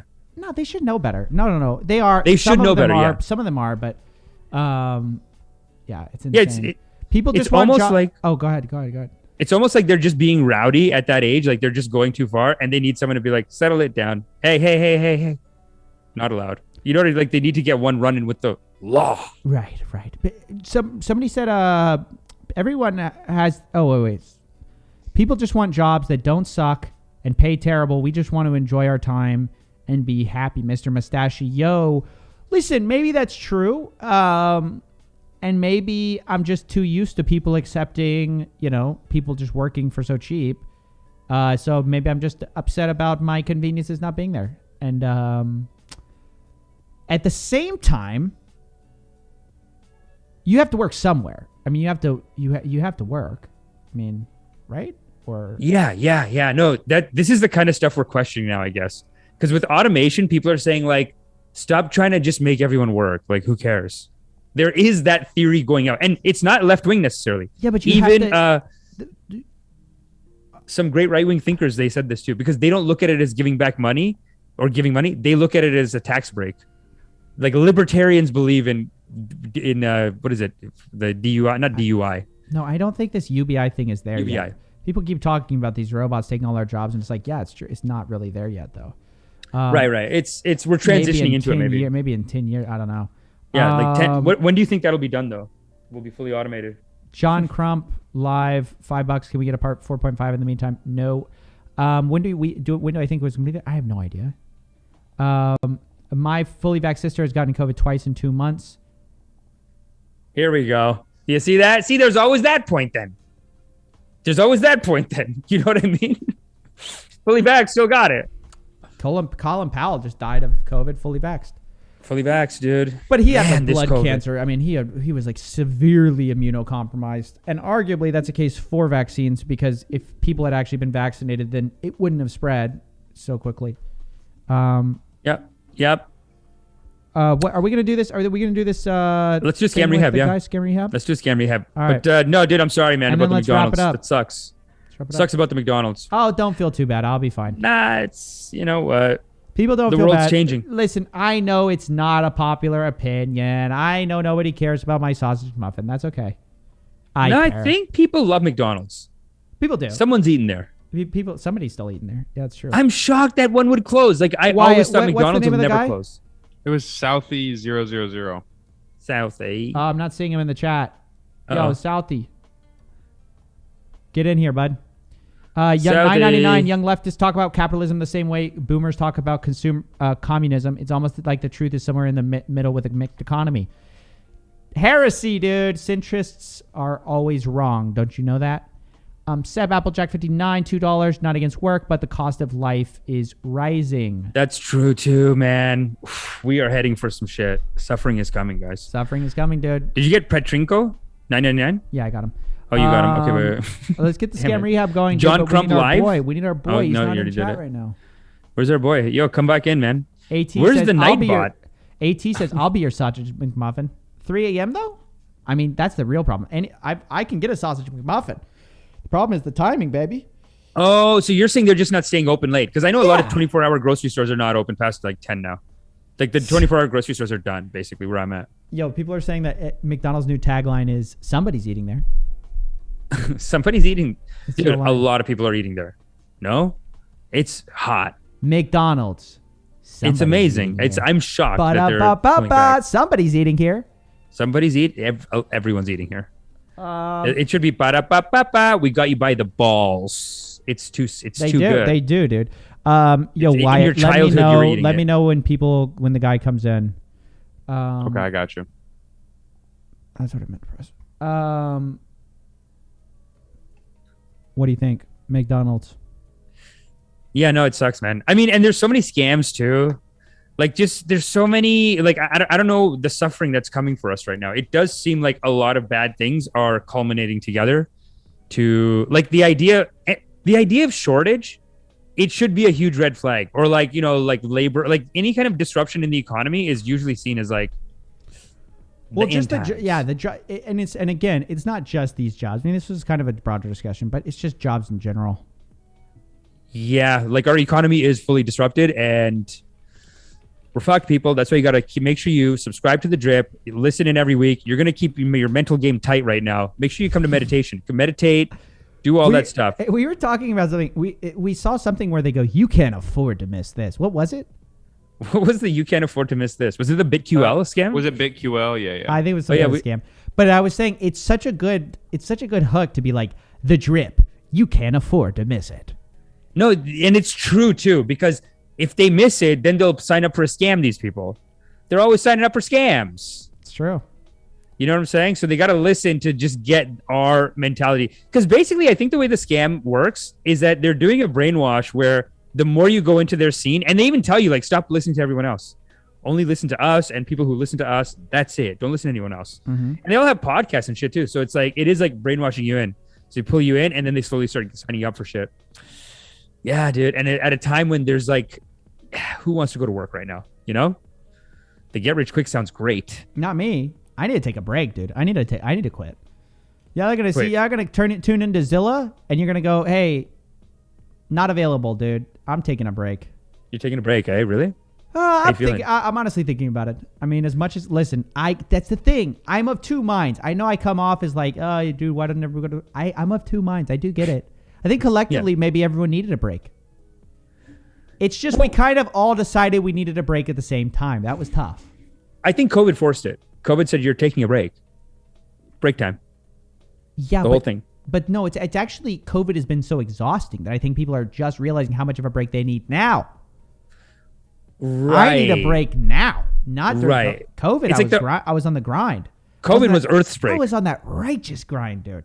Yeah, dude. No. Have you seen how much content I put out this year? So I'm exhausted. I'm like, I need to sleep. Yeah, dude. I mean, yeah. You ripped it on COVID for sure.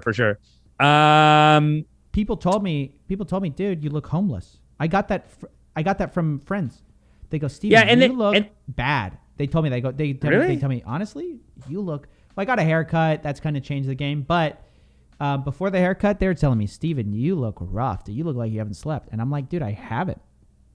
Yeah, you're just going after these Nelk boys on a circle, just a wild goose chase with these guys. It's a wild, silly goose chase, dude. It's a wild, silly goose. It's just like those detectives on TV shows. They start burning out. They start going crazy. They're like, you don't understand the case. I'm gonna find it. Like they just can't stop, dude. They go like True Detective. They just go crazy. Well, they're like, I can't stop thinking about it. And I've been looking at some other detectives to see how I need to relax. And one hot way with Sherlock Holmes seems to be heroin. So I'm thinking of picking that up. Steven. Steven. Thinking of trying heroin. No, you're not even smoking weed. Do weed first. Let's take it one step at a time here. Smoke weed. See how you like that. Maybe heroin. Honestly, if people are like 80, have heroin. If you're 80, 90, I support that. Wow, you just say, hey, why not? Have a good time. You know what? You are out of it.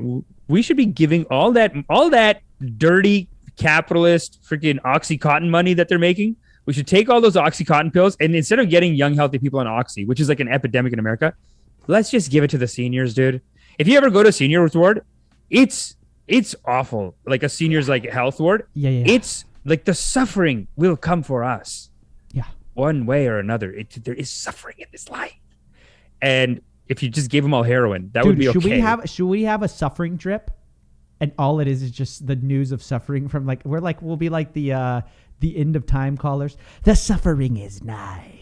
The suffering is nigh. You got to get the Jim Baker buckets. Get your Baker buckets. We should become a sales rep for him. And just be like, come on, mix up that cheese. Put the cheese in there. Put the cheese in there. Put that cheese in there, baby. He is such a great just performer. Just get that sloppy. Gallons. Gallons. You have to survive for 2 years or 3 years. You're going to need some more food. You're going to need some more food. Live from the $10 trillion studio, guys. Have you ever seen the one where he makes the buckets into like tables and shit? They're like, it's a table. That's hilarious. Yo, look at this. Let me show you something. Look at this. You can make it into a table. It's a 2-for-1. It's the furniture. It's the furniture too. He makes it into the tables. Twofer. He's like, look at those side tables. I love people like Jim Baker because he would never be caught dead eating that slop. He eats it on the show. I've seen him eat it. Oh, outside he wouldn't eat it. Oh, look at the pancake. Dude, this is so good. Funny, dude. That's so good. That is legit funny, dude. I am thinking, Amish, we might need a bug out. I might, because I'm looking at my friends. I go, yeah, you guys. I kind of want my own bug out place, though.